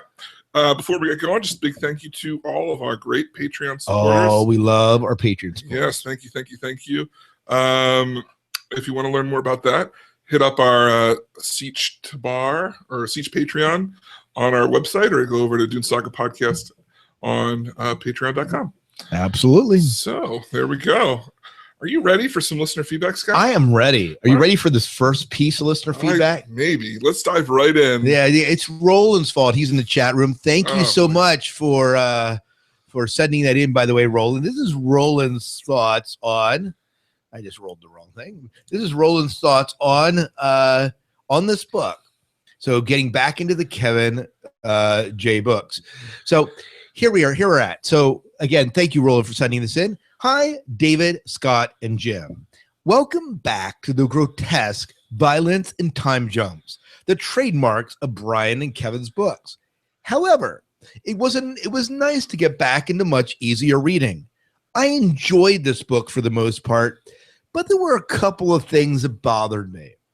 Number one, having the genes of all main characters of the other books seemed a little too convenient, especially having the genes of characters from the Legends books. Also, if the Taloxu don't believe women are important, why keep someone like Chaney's genes around? Let's talk about that before I read the rest of the email. So what are your thoughts on this?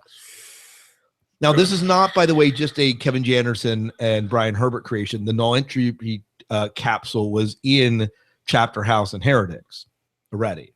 Was it? Well, it was revealed that he had it. That he had it. Yeah. But he didn't say what was in it, did he? Well, outside of Paul. Well, no, I think they suggested it. They did talk about it in Chapter House. Okay. All right. So, Jim, lead off. Okay. Just a knee-jerk reaction to this is Chani's genes would be important because, first of all, she's a descendant of Leto, or excuse me, Liet Kynes. She was married to Paul, and the mother of Leto II.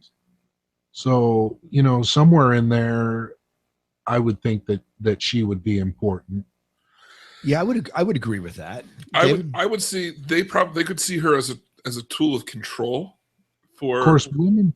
all Well, let me interject this quick. Women are not unimportant to the Thylax because they are eventually what will be axolotl tanks.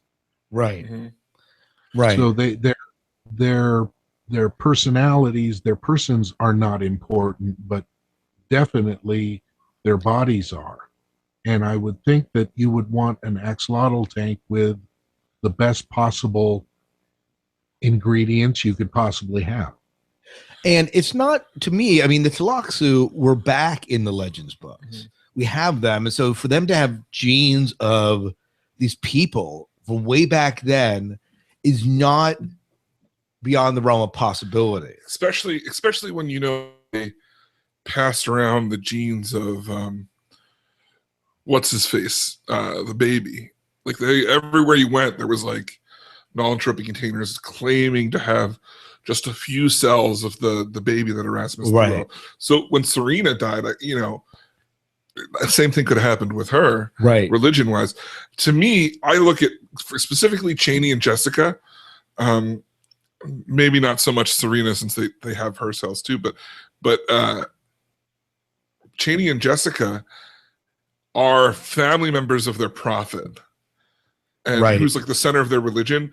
So I would see that just for the mere relation to the prophet, and as well as Paul and all Right. that stuff. So Not only that too, it would be a huge bargaining chip when dealing with the Bene Gesserit. Yeah, absolutely. Absolutely. So Mhm. they're looking at this from a multifaceted viewpoint. Right. And I think that if anything, it emphasizes how so many of the character groups in this series look ahead and plan the long plan. I mean, specifically the Sisterhood and you know, even when they were created on Rosek, like they had all those genes breeding. Like it started then looking to the distant future of humanity. And then you've got Leto's Golden Path, of course. And now you know the Twi'leks had a similar type of fallback plan or something Right. in mind. Right. You know, they didn't I get the feeling that even if they didn't know what they would do with it, they would collect cells just because some was important, that maybe it would work out for something later. Yeah. That pre-planning. Well, let's go to his second question. Question number 2 is from Roland. I was annoyed that the handlers ended up being face dancers. Being a science fiction fan, I really enjoyed these alien looking creatures, but was disappointed to find out they were just face dancers. Also, if the handlers are face dancers, why look so different from humans? So Let me tall and lanky, right? Yeah, well, so let me talk about this. On one hand, I agree that we're given it's sort of a letdown because the whole book, the Futar are looking for the handlers, and to get there and to discover that they're face dancers, that's kind of a letdown. But my interpretation of that is that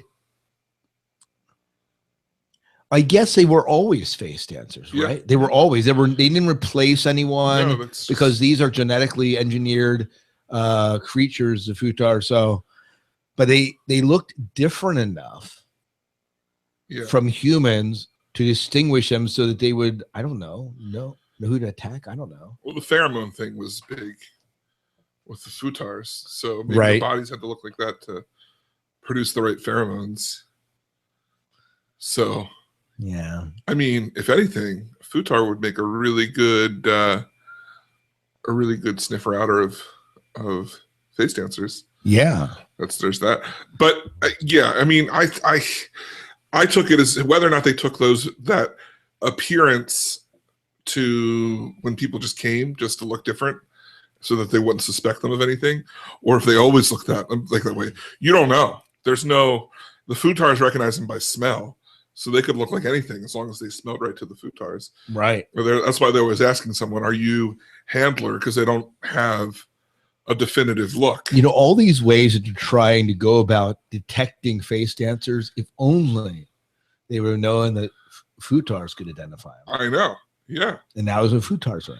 Yeah. At least not that we know of. What does another thing say here? I wanted Jim, did you want to comment on this here a little bit? Yeah, I do. First of all, for me at least, the handlers ending up being face dancers was a holy crap moment for me. It's absolutely. Is there anywhere these people are not? The second thing is there are no aliens in the Dune universe. Yeah, I was going to say that.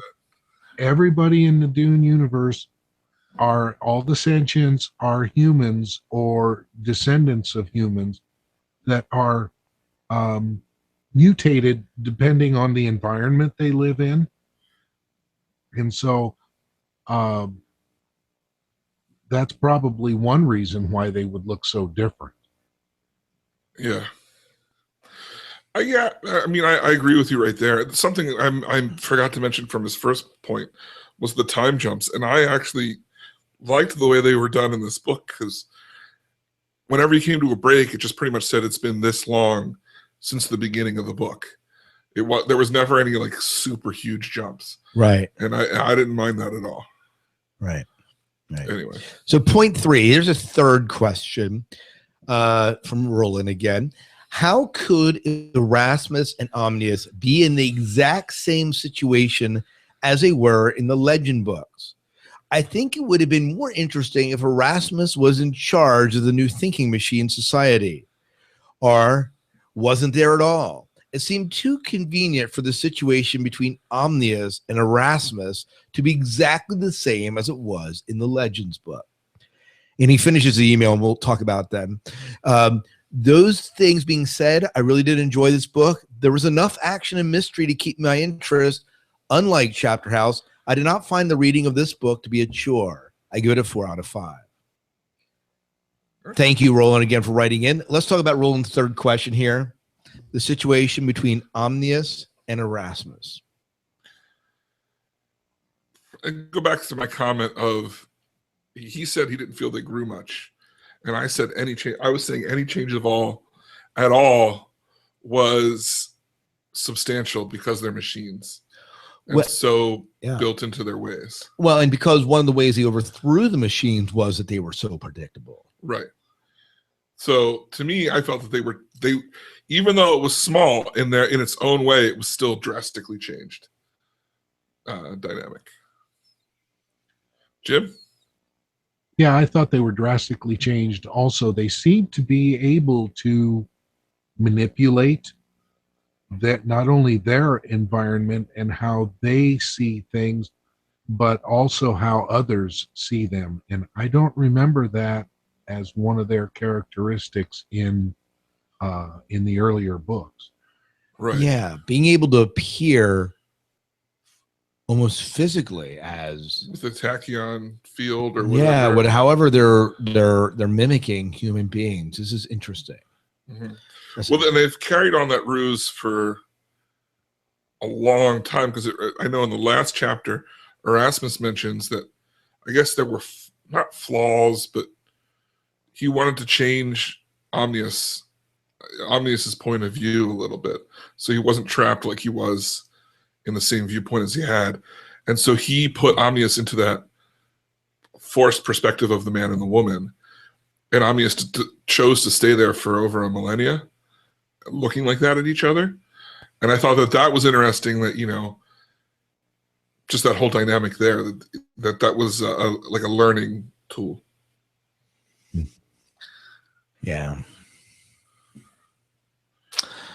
But so anyways, thank you for writing in and giving us those questions to ponder and think about. Ryan says in the chat room, he says, on Star Trek The Next Generation, how much did Lieutenant Data change over the course of the show before they screwed him up with the emotions chips? I felt that he changed drastically. I mean, you see more change. He was on a quest to become human. Yeah, that was the difference. Yeah. Well, he's a fully functional android. Yeah. Great. So is Erasmus. You saw what happened there. Yeah, it's true. Okay, Dallas Smoker writes in. He says, "Greetings. I just finished Hunters of Dune and really enjoyed it. My first observation was that I am glad we are reading these books chronologically because it makes the events of this book very enjoyable. Being able to link all the historical events to the current events kept me interested throughout the story, and I couldn't wait to pick it up again and see what was going to happen next. This book was especially enjoyable because I got to see all these great characters again from the previous books. And sure, while this may be regarded as pandering to the fans, it interlaced so many elements of the Dune universe that it really rewarded me for putting the time into reading all of the books, not just the original ones. Okay. Secondly, I am glad that the main enemy is the thinking machines again, and that Erasmus and Omnius are back, because it really shows the scope of these books. The true enemy has been focused on long-term plans, beyond the scope of mere human understanding, and we get to see a similarity between the machines and the God Emperor.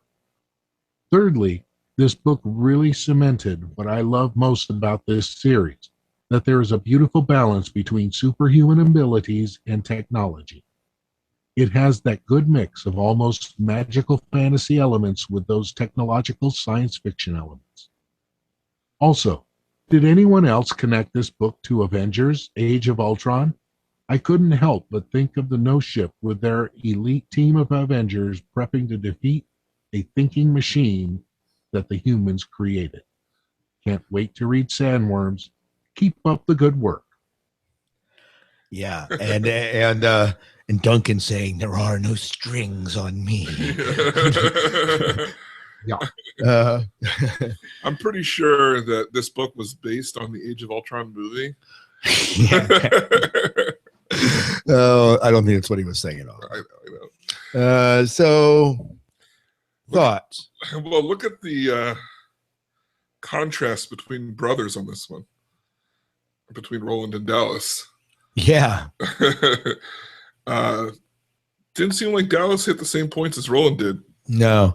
He agrees with us. We mentioned this in the main show about reading these books chronologically did give a depth.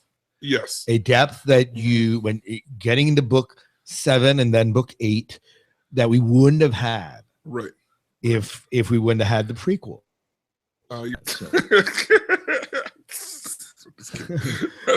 Thank you, David. Yeah. Anything to add, Jim? Not really. He in his first paragraph, he sums up my feelings about reading them chronologically. I think that is really the only way to do it.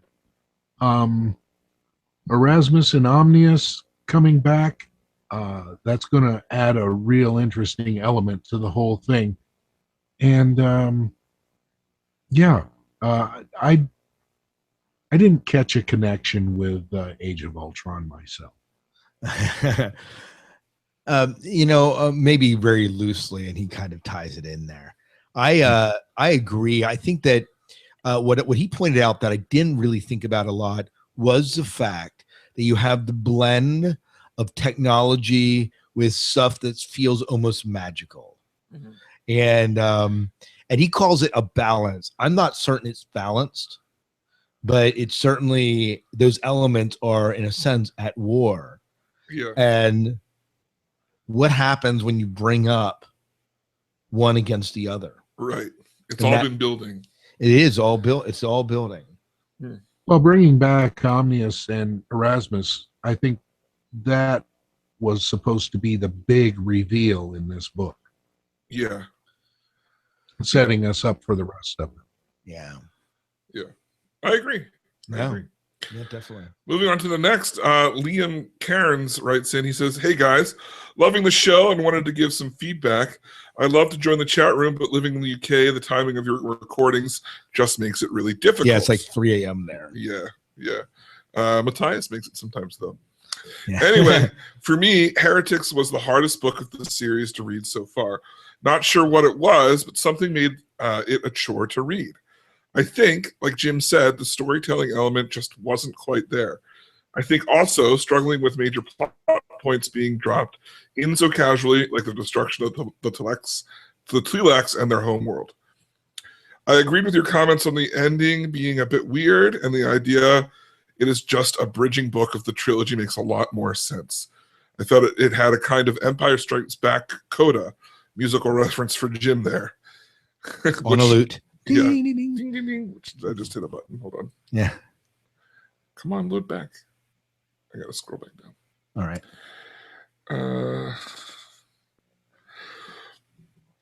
Which definitely gave the impression of more to come. To be honest, I was really glad to hear many of my own statements about the book being voiced on the podcast. I feel vindicated.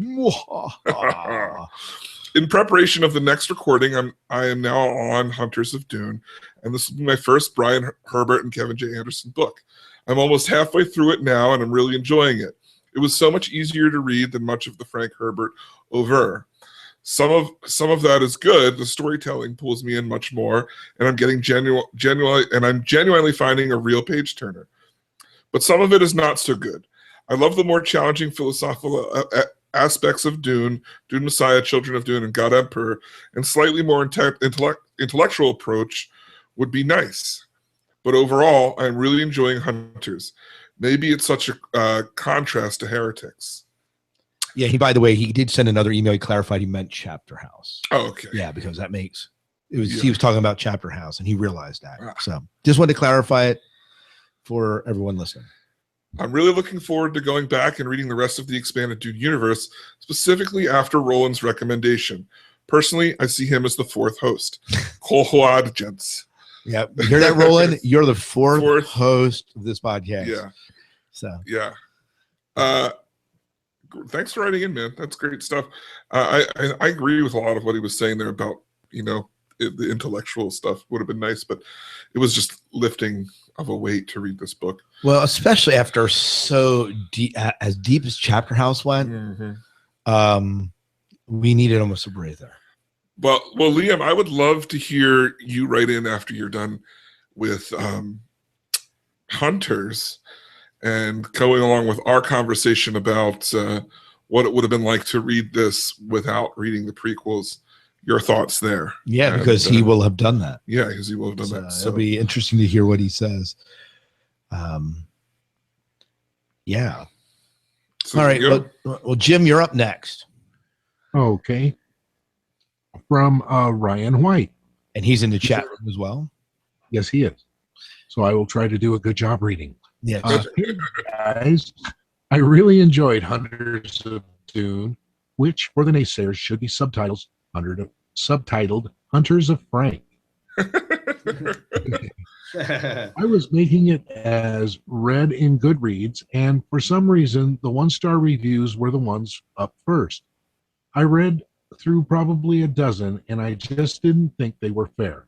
I'm sorry that Frank is dead and wish he could have finished Dune 7. But he's dead, and nothing will change that until someone is able to make a gola of him. For now, the best we will get is Brian Herbert and Kevin J. Anderson writing from his outline. To be fair to Brian and Kevin, almost everything was set in motion between Heretics and Chapter House to be resolved in Dune 7. Their liberty to add a few things, including finding the handlers, Cron and his face dancer minions, Uxtal and his golas of Paulo and the Baron, and Duncan and Shana hooking up. But honestly, all of those subplots make sense and fit right in with Heretics and Chapter House. None of them were surprises which threw me off of the main plot. Their writing style is different from Frank's, and to be honest, my head hurts a lot less when I read their work. I'll just interject a here. Yeah. Frank's depth was layered over layers so many times that some things could almost be too rich. That doesn't mean that the new stuff is shallow. just that it moves at a different pace, detail in a different manner. Great paragraph there. Yeah, it is. All right. It's written. Here are some things. Here are some things that are worth noting to me. The scheming between the navigators, the guild, the Ixians, the honored maters, and the sisterhood reminded me a lot of bargaining in Dune Messiah. Cron and his face dancer minions almost seem unstoppable, since now no one knows where they all are and how far they have infiltrated. It was nice to get the background on them and where they were altered in the scattering. Okay. And that's something we didn't mention earlier, that the honored maters are Lilaxu women. Oh, yeah. I know. That's big. That's huge. It explains so much. Yeah, we forgot to mention that. Yeah. I'd be angry too. Okay, anyway, going on. The Ithaca drama got tiring because of all the golas coming forth and all the jumps in time with not a lot of action. This will speed up in the next book. There appeared to only be one time jump. I'm curious about who's breeding with whom aboard the ship. Yeah. They give the number of children they already had, but we don't get a clear picture. I wasn't surprised to see Belanda get killed and then mock Doria in her inner memory. Too bad she got distracted and killed in the desert. The Valkyrie are some bad suckers. I'm picturing each one of them as a clone of Black Widow from the Marvel Agents movies or Marvel Avengers movies. Their attack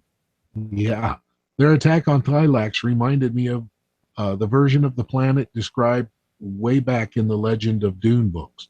And I'm going to stop there and say an entire army of Natashas would be awesome. And okay. Badass. Hot. Yeah. Okay. It was a weak end for Uxtal. We didn't talk about that. Let's stop. Swallowed by a worm, or a creature, or something. The slugs. That's terrible. And then eaten for supper that night. Yeah. The way they described it, they just have teeth on the bottom that grind through anything, and it just crawled over him. Yeah, just when he thought he was going to be free. Yeah. Anyways, go ahead, read the paragraph. Okay. It was a weekend for Uxtal, but he was a coward, so it wasn't surprising. How clever was this guy to pull off all that he did without really having a clue? It seems a little unbelievable to me, but they had to get that knowledge from somewhere. It seems like he could have played things off a lot better when the sisterhood took over because of all he knew. It was nice to see Daniel and Marty finally drop their strange disguises and move forward with the invasion. I could totally see the honored maters blundering in and taking the machine's weapons without fully realizing what they had done and what would occur. It just seemed hard to believe that the machines were just sitting around all this time waiting for something to click and then jump on humanity. This brings me to how much it looks like Battlestar Galactica series and the Matrix movies ripped off Frank Herbert. Although I know that robots overtaking the masters who built them is not a new concept.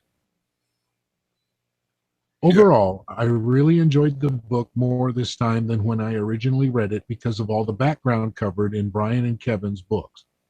Hunters/Sandworms are probably the closest to what Frank would have written because he had already set it up with the prior two books and had an outline. I give it a 4 out of 5 because it makes sense to me, and I like what happens, but there is a lot of build-up to the last book, and that can get tedious.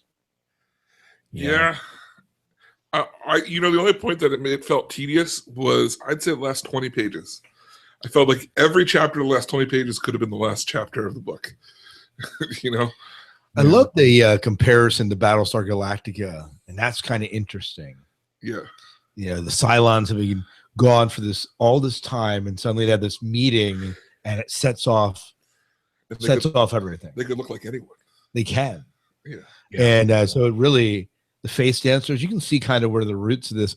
Now, that being said, the original Battlestar Galactica came out before Frank had written these books. Really? Right, because we're talking late 70s. When did Frank write Chapter House and Heretics? Oh, well, yeah, Chapter House and Heretics. And so, like, even any of these, I mean, not before Dune, but before these ideas were really fully percolated. So maybe Frank ripped off Battlestar. Mind blown. Whoa. No, I'm just kidding. But Well, I'll tell you what, if we think of art as something that is shared. Now, in music, when a composer quotes another composer with a theme or something, we don't call that ripping them off. We call it borrowing. Okay, now I could certainly see Battlestar Galactica or something like that maybe borrowing some ideas. Or vice versa. yeah. Yeah. And I really don't have a problem with that. Yeah. No, I agree. It wasn't a big thing for me. I do like his points, especially I love the connection to Dune Messiah and the scheming that's going on. I thought that was a great connection. I didn't make that connection. Yeah, I didn't either. Yeah. I was just crying because I'm so emotional. Yeah. Now, Ryan White is saying that the Butlerian Jihad and thinking machines were mentioned in Dune, which would have come out before Battlestar Galactica. That's true. Yeah. So, yeah, but yeah. I guess the full-fleshed, how they're taking on human personas is interesting, though. Whatever. No, I hear what he has to say, but yeah. Yeah. So so anything else to say about what he had to say? He did a great email, by the way. Yeah, really well written. See, we doesn't leave much room for discussion here. He has this well thought out. Yeah. So, but thank you so much for sending that in.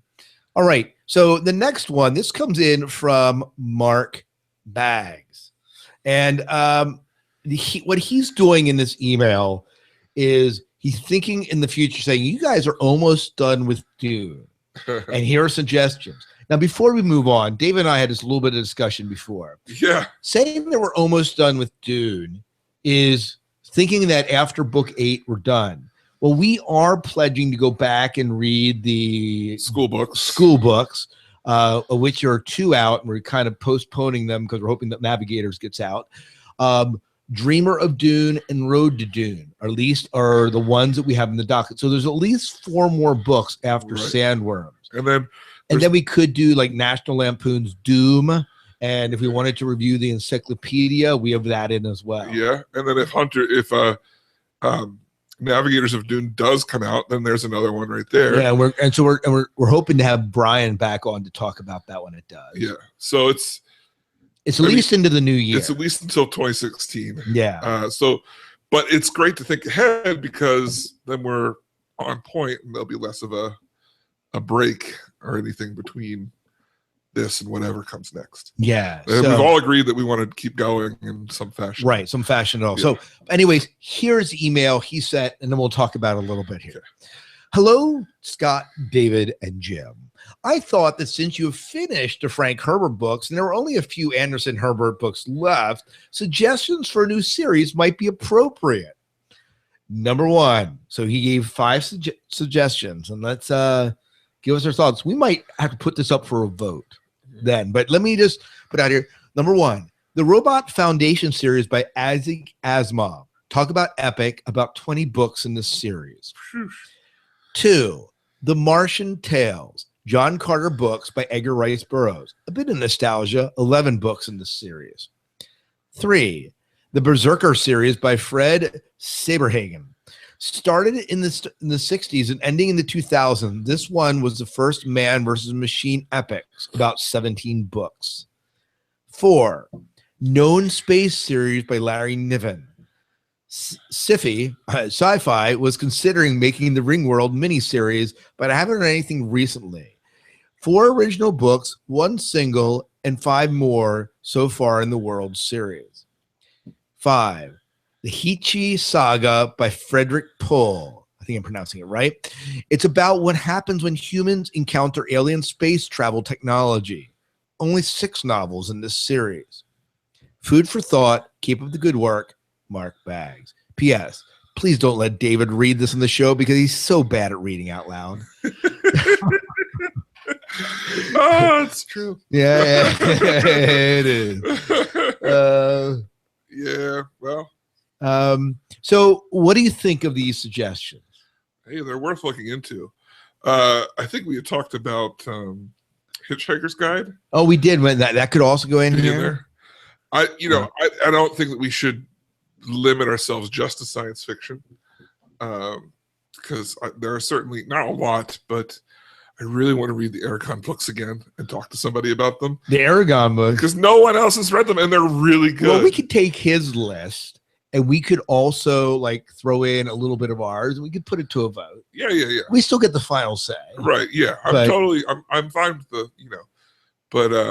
but yeah, I mean, I don't know some of these, which is cool. I don't know if you know them, but either you. Familiar with the Edgar Rice Burroughs, read the Foundation series, the Berserker series. My brother's read, and the Larry Niven book. I read the first one, and the Hichi Saga is kind of interesting. I mean, I definitely, from my point of view of moving forward, I don't know. I guess we don't have to, but it's almost like I kind of want to stick with something that's relatively finished as well. Right. You know what I mean? So that we have some sort of closure and things, but I guess we don't have to. Yeah, so it's like, for me, it's like I haven't even considered reading the Game of Thrones books because I'm either waiting for him to die or write the next book. Whichever one, either he finishes or for them to make a gola of them so they can continue. Right. I mean, so that's my thoughts. But really, I'm very open. Jim, how about you? Anything this list looks enticing? Oh yeah. Well, Foundation, Martian Tales. I read the first one. Berserker. I don't know anything about it all. Known Space. I don't know much about that. But Frederick Pohl, I've read some of his stuff, and I'd be open to anything on this list. What if I were to throw into that list Nathan Lowell's books? Oh, the Quartermaster Chronicles, yeah. Well, they're good. Yeah, I enjoy it. Nathan. And I'll tell you what, I wouldn't mind reading them again. I just finished them. They're very enjoyable books. They're just fun. But as far as like David says, that getting away from science fiction, I don't want to go too far astray. No. I think he said getting away from books that aren't finished. Series that aren't finished. Well, I did say I wanted to read a fantasy book. Oh yeah. And I'm open. Fantasy is probably the biggest step away that I would want to take. Yeah. I think I'm open. I'm open to most anything really, as long as it's not romance novels. Well, I'm out. All right, Jim, just you and I. 50 Shades of Grey. Anything that has Fabio on the cover is something I will read. Okay, David. Moving on, David. You do get the next email if you want to keep reading. Okay. Well, luckily this guy doesn't personally attack me and my reading skills. Oh yeah. Ooh. Jason Steele writes, "Hey guys, thanks for reading my email on the listener feedback for Heretics of Dune. Reading Dune Saga in 1 year." Was what he wrote about before. "I wanted to give you an update on my reading. I started the saga around the beginning of January and bouncing back and forth between the books and audiobooks. I am now done with the series and almost finished with Sisterhood of Dune. And then on to Mentats. I thought a year would be doable to read the entire saga, but with yard work and being able to listen to audiobooks while working, I can't believe I was able to complete the task and resolution I set for myself. But when you have materials such as Dune, it's tough not to put the books down and unplug the headphones. While listening to your episode on Chapter House Dune, I still to this day have the real-time strategy game Dune 2000, a more advanced version of Dune 2, on my computer, and I play it every once in a while. It will always be up there with one of my favorite games. I can't wait to hear you guys read and go over Hunters and Sandworms because I really want to see how you feel about the ultimate ending. So excited. Well, here's what I want.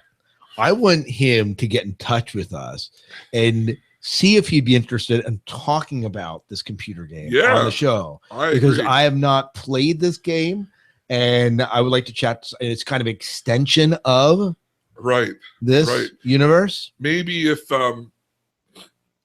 you can record some footage of it being played, send it to us, and then we can watch it and I'll talk about.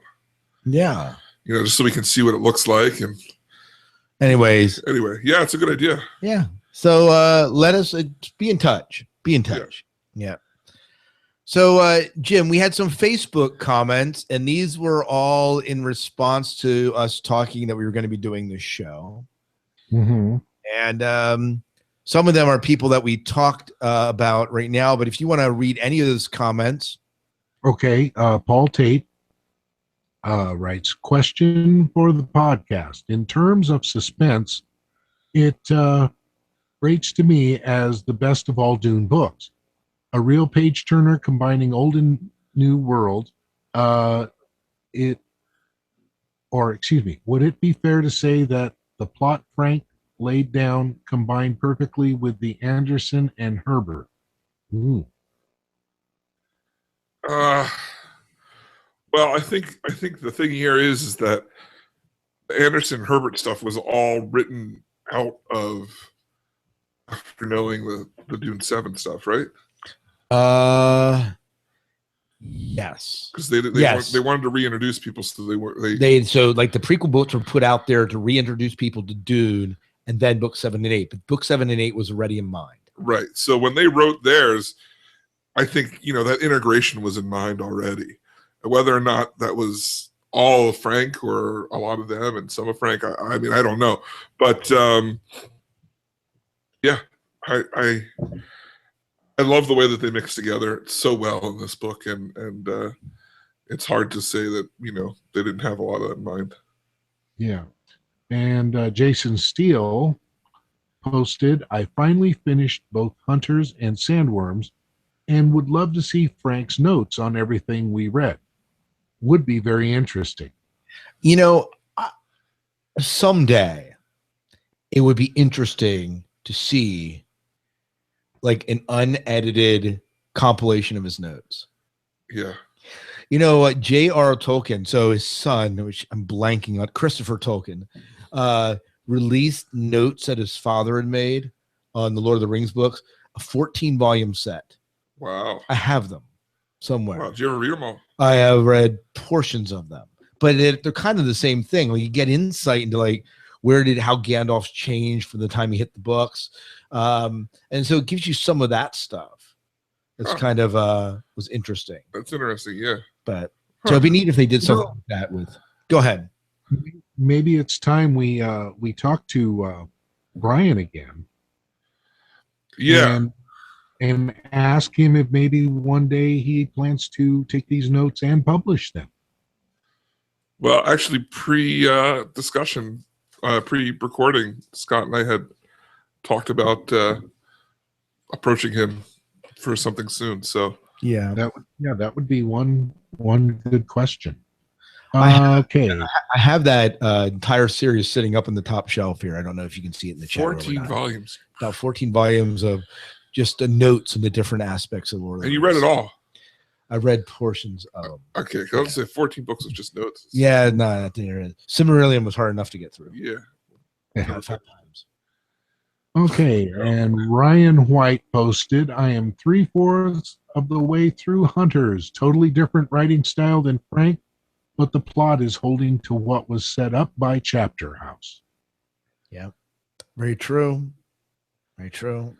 And Liam kind of echoed that sentiment as well. Yeah. Finished Chapter House today and making a start on Hunters now.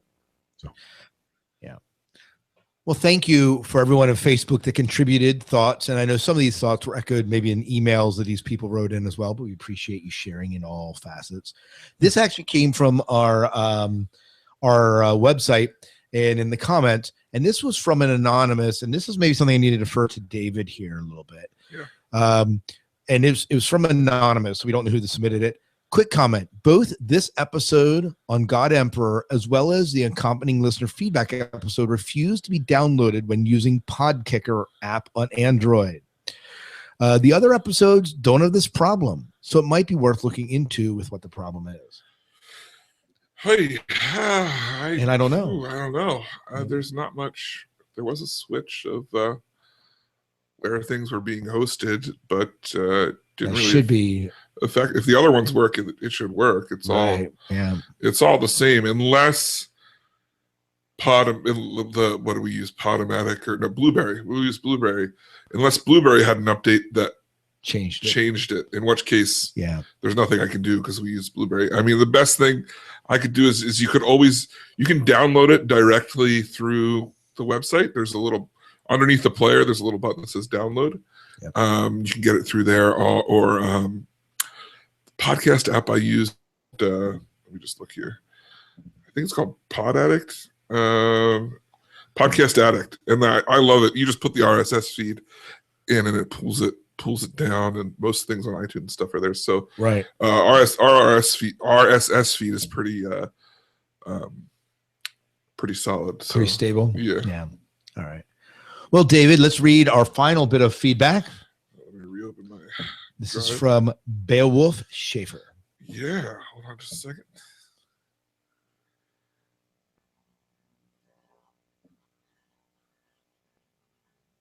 It doesn't just stay where I was. Scrolling down through. Okay. Beowulf Schaefer says, love that you guys mentioned the Solar Clippers series. One of my favorites. I was lucky enough to find it pretty early on and even got a first edition with an autograph from the author, which is very cool. It must have been you guys who mentioned it because I'm not familiar. Nathan Lowe. That's the Nathan Lowell ones I was talking about. The Sci-Fi Diner podcast interviewed him. Oh, so Beowulf, definitely check out the Sci-Fi Diner interview. Who was with you on that one? Miles. I think it was Miles. Miles and I interviewed Nathan Lowell. Nice. We had he's an educator. We had quite a long diatribe in education too. Yeah. So, but it was. I reviewed those books on my blog too. Yeah. Yep. So yeah, that's Jim's Sci-Fi blog. Check him out. Yeah. Very cool. Very cool for both of you. So let's move on to bad reviews. We've got 3 here. I thought that these were pretty fair. As I think Ryan mentioned in his letter, the first things that show up on bad reads are the 1-star reviews, and there was even a link to like disappointing books in the series, like right at the top. And I was like, I don't know. But anyway, if you dig, you found some people that they were not so happy, but they also liked it. So we're going to start here with a 4-star review. Where to begin? The authors in the prefact to Hunters of Dune state clearly that they had no intention of copying Frank Herbert's style in the sequel to Chapter House. Thank goodness for that. The difference in style is jarring. Thankfully. Yeah, thankfully. Yeah.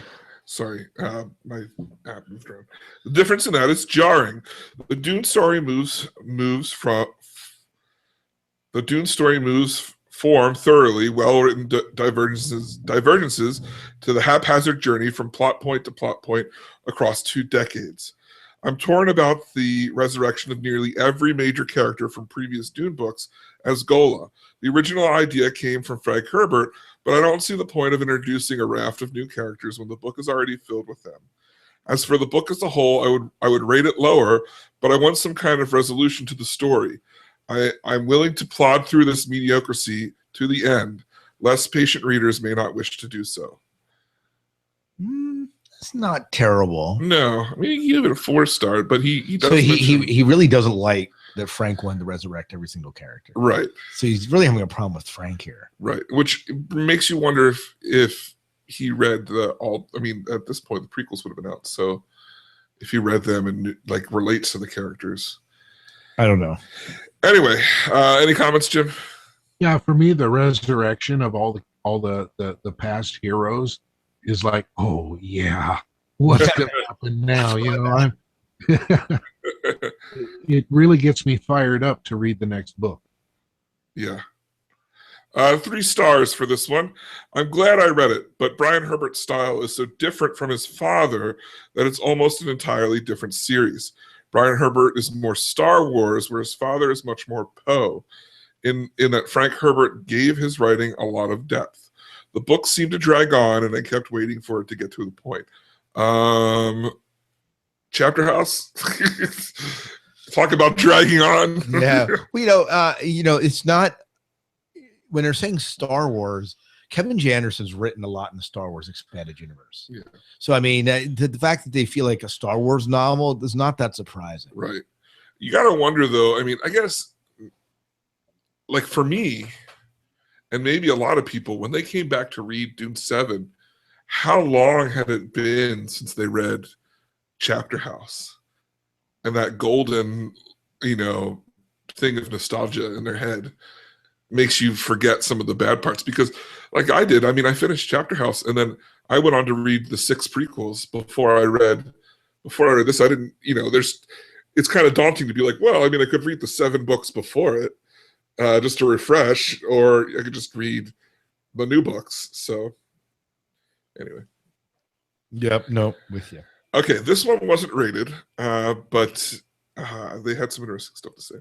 First thing I want to say about this book is that I would highly recommend it for any lover of Frank Herbert's incredible series. Expanded from Herbert Sr.'s own notes, it is the beginning of a much-desired closure to the story and has held us all in thrall for decades. Therefore, my summary review would be, read it. My difficulty with this new suite of Dune novels is what reads as a remarkable lack of subtlety. At times, it almost feels like the writers are worried about the readers being able to figure something out, and so they feel the need to explain a concept in great detail. What was hints and whispers have become blatant shouts of explanation. In the original series, we would get merely a passing mention of chair dogs or sligs with little but no imagination to fill in what they might actually be. The greatest example are the axolotl tanks. Herbert Sr. seems to understand that the unknown is always scarier than the known. This insinuation was always there, but about what an axolotl tank was, but it was never directly described. And as such, it was a much more ominous, often outright terrifying thing to imagine. By contrast, these books not only tell us repeatedly what axolotl tanks are, but have characters choosing that path happily. What was something that caused our skin to crawl became something that was almost normal, mundane, and even banal. Where the original Dune books were written with a Benny. Maybe I didn't copy the entire. Well, that was you. Yeah, so I might have missed some. But anyway. But yeah. So let's chat about the axolotl tanks here a little bit and what he's saying about it, because he might have a little bit of a point here. Yeah. Jim, what's your thought on this? Well, okay. He says that they were terrifying until you knew what they were, and then they became mundane. For me, when the first time I read the series, and then up until I finally learned what it was, I was not terrified of them at all, because I saw, like you always see in science fiction, a great big tank with a body floating inside and hooked up with cables and wires, and that didn't bother me at all. When the character, and I can't remember who it was, broke in there and found all these women, human people that had been converted into this, that horrified me. Yeah, they were trying to reduce a mall or whatever it was. Yeah. So it was revealed in Herbert's books. No, it was revealed. Those were the prequel books. But didn't Herbert also mention it? Yes, in Heretics, is they kind of get the low down on it. Yeah, but but I think what he's saying is it's suggested, but they don't go fully describing what they look like they did in the prequels, which was horrifying. Yeah, it was just horrifying. It's only suggested, and this allows your mind to kind of construct something even more awful. Is what he's. I couldn't think of anything more awful than what it is. Yeah. I've got the last bit of his comments. Before we go there, just, on one hand, what he's talking about is like the Alfred Hitchcock type of way of presenting something where what's off screen is more terrifying than what you see is on screen. Right. And so I agree with him to a point. Kevin J. Anderson and Brian Herbert create something that's very grotesque and is almost stomach churning. And so the impact of the two is different. Right. One is very horrifying. One is just downright grotesque and you almost can't stomach it. Right. And so on one point I agree, but for me, it wasn't any less effective. Right. Personally. But I'll agree with you there. Yeah. So to finish the comments here, where the original Dune book was written with a Bene Gesserit subtlety, these books are as if the honored matres have arrived to finish the tale, with a violent directness and lack of subtleties to beat the tale into your head, where the original series forced you to seek it for yourself. So, I mean, that was just the conclusion of what he was saying. Anyway. Yeah, it's well written. Yeah, I thought that it was good because he points out and then he points out what makes it so much different and not like anything else. So, yeah.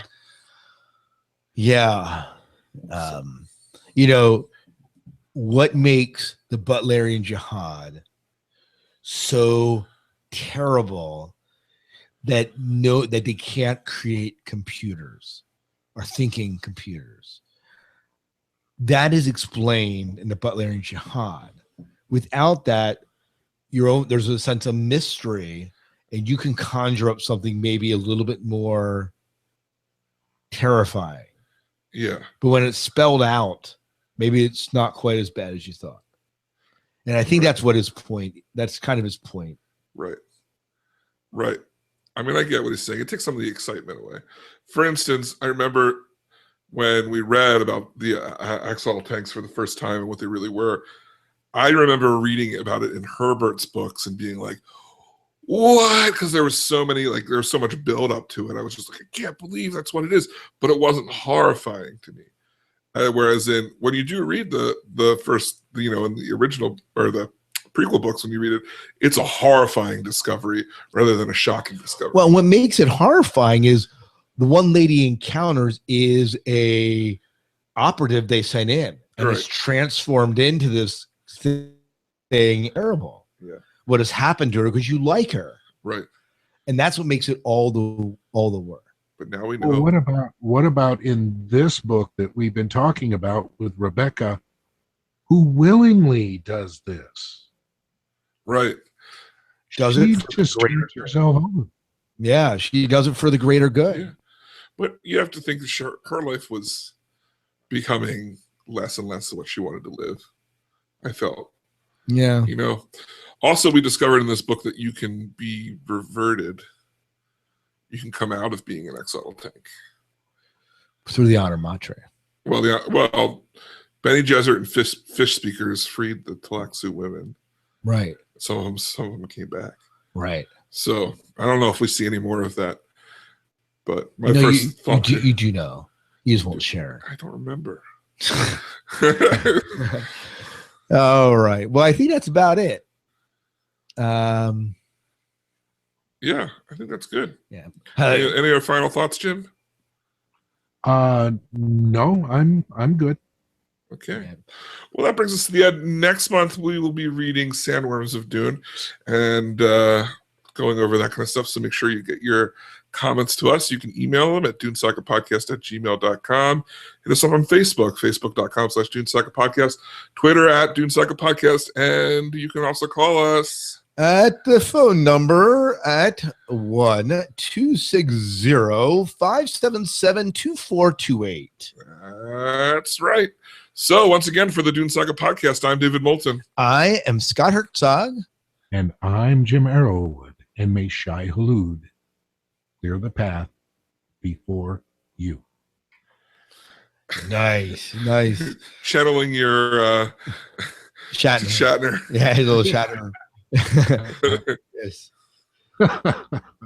What I like what Bridge, a rescuer, said in the chat room. Something tells me that one-star reviews are going to deny the existence of notes. Probably. Yeah. Probably. I didn't even look at them because I wanted something constructive. But I wouldn't doubt it. Yeah. There are no, these are not the notes you're looking for. Yeah. Wow, Jim's like, there's something on the loot. We surprisingly didn't talk about the loot hardly at all. A little bit. There was a brief mention of it. The loot was absent. Oh my goodness. What does this podcast come to? I know that we don't mention the loot. Comment section didn't even have any loot jokes. Yeah. Come on. Jim's like, I made it. I was through the crucible.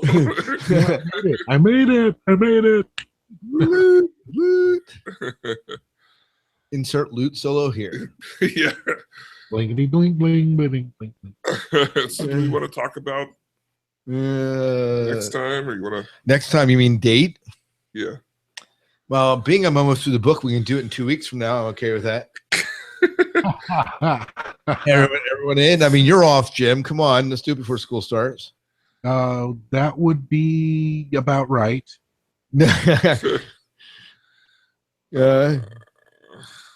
So where are we at? It's the 15th. Well, we need to give everyone else time to read too, but they can read it. Tim Anderson, you can read it fast. I did just read that in 3 days. What are you talking about? At this point, I'm pretty sure I'd be okay with the corresponding Thursday. You wait next Thursday? No, the corresponding Thursday next month with this one. 13? Yeah, the 13th. Let's see. I could do it.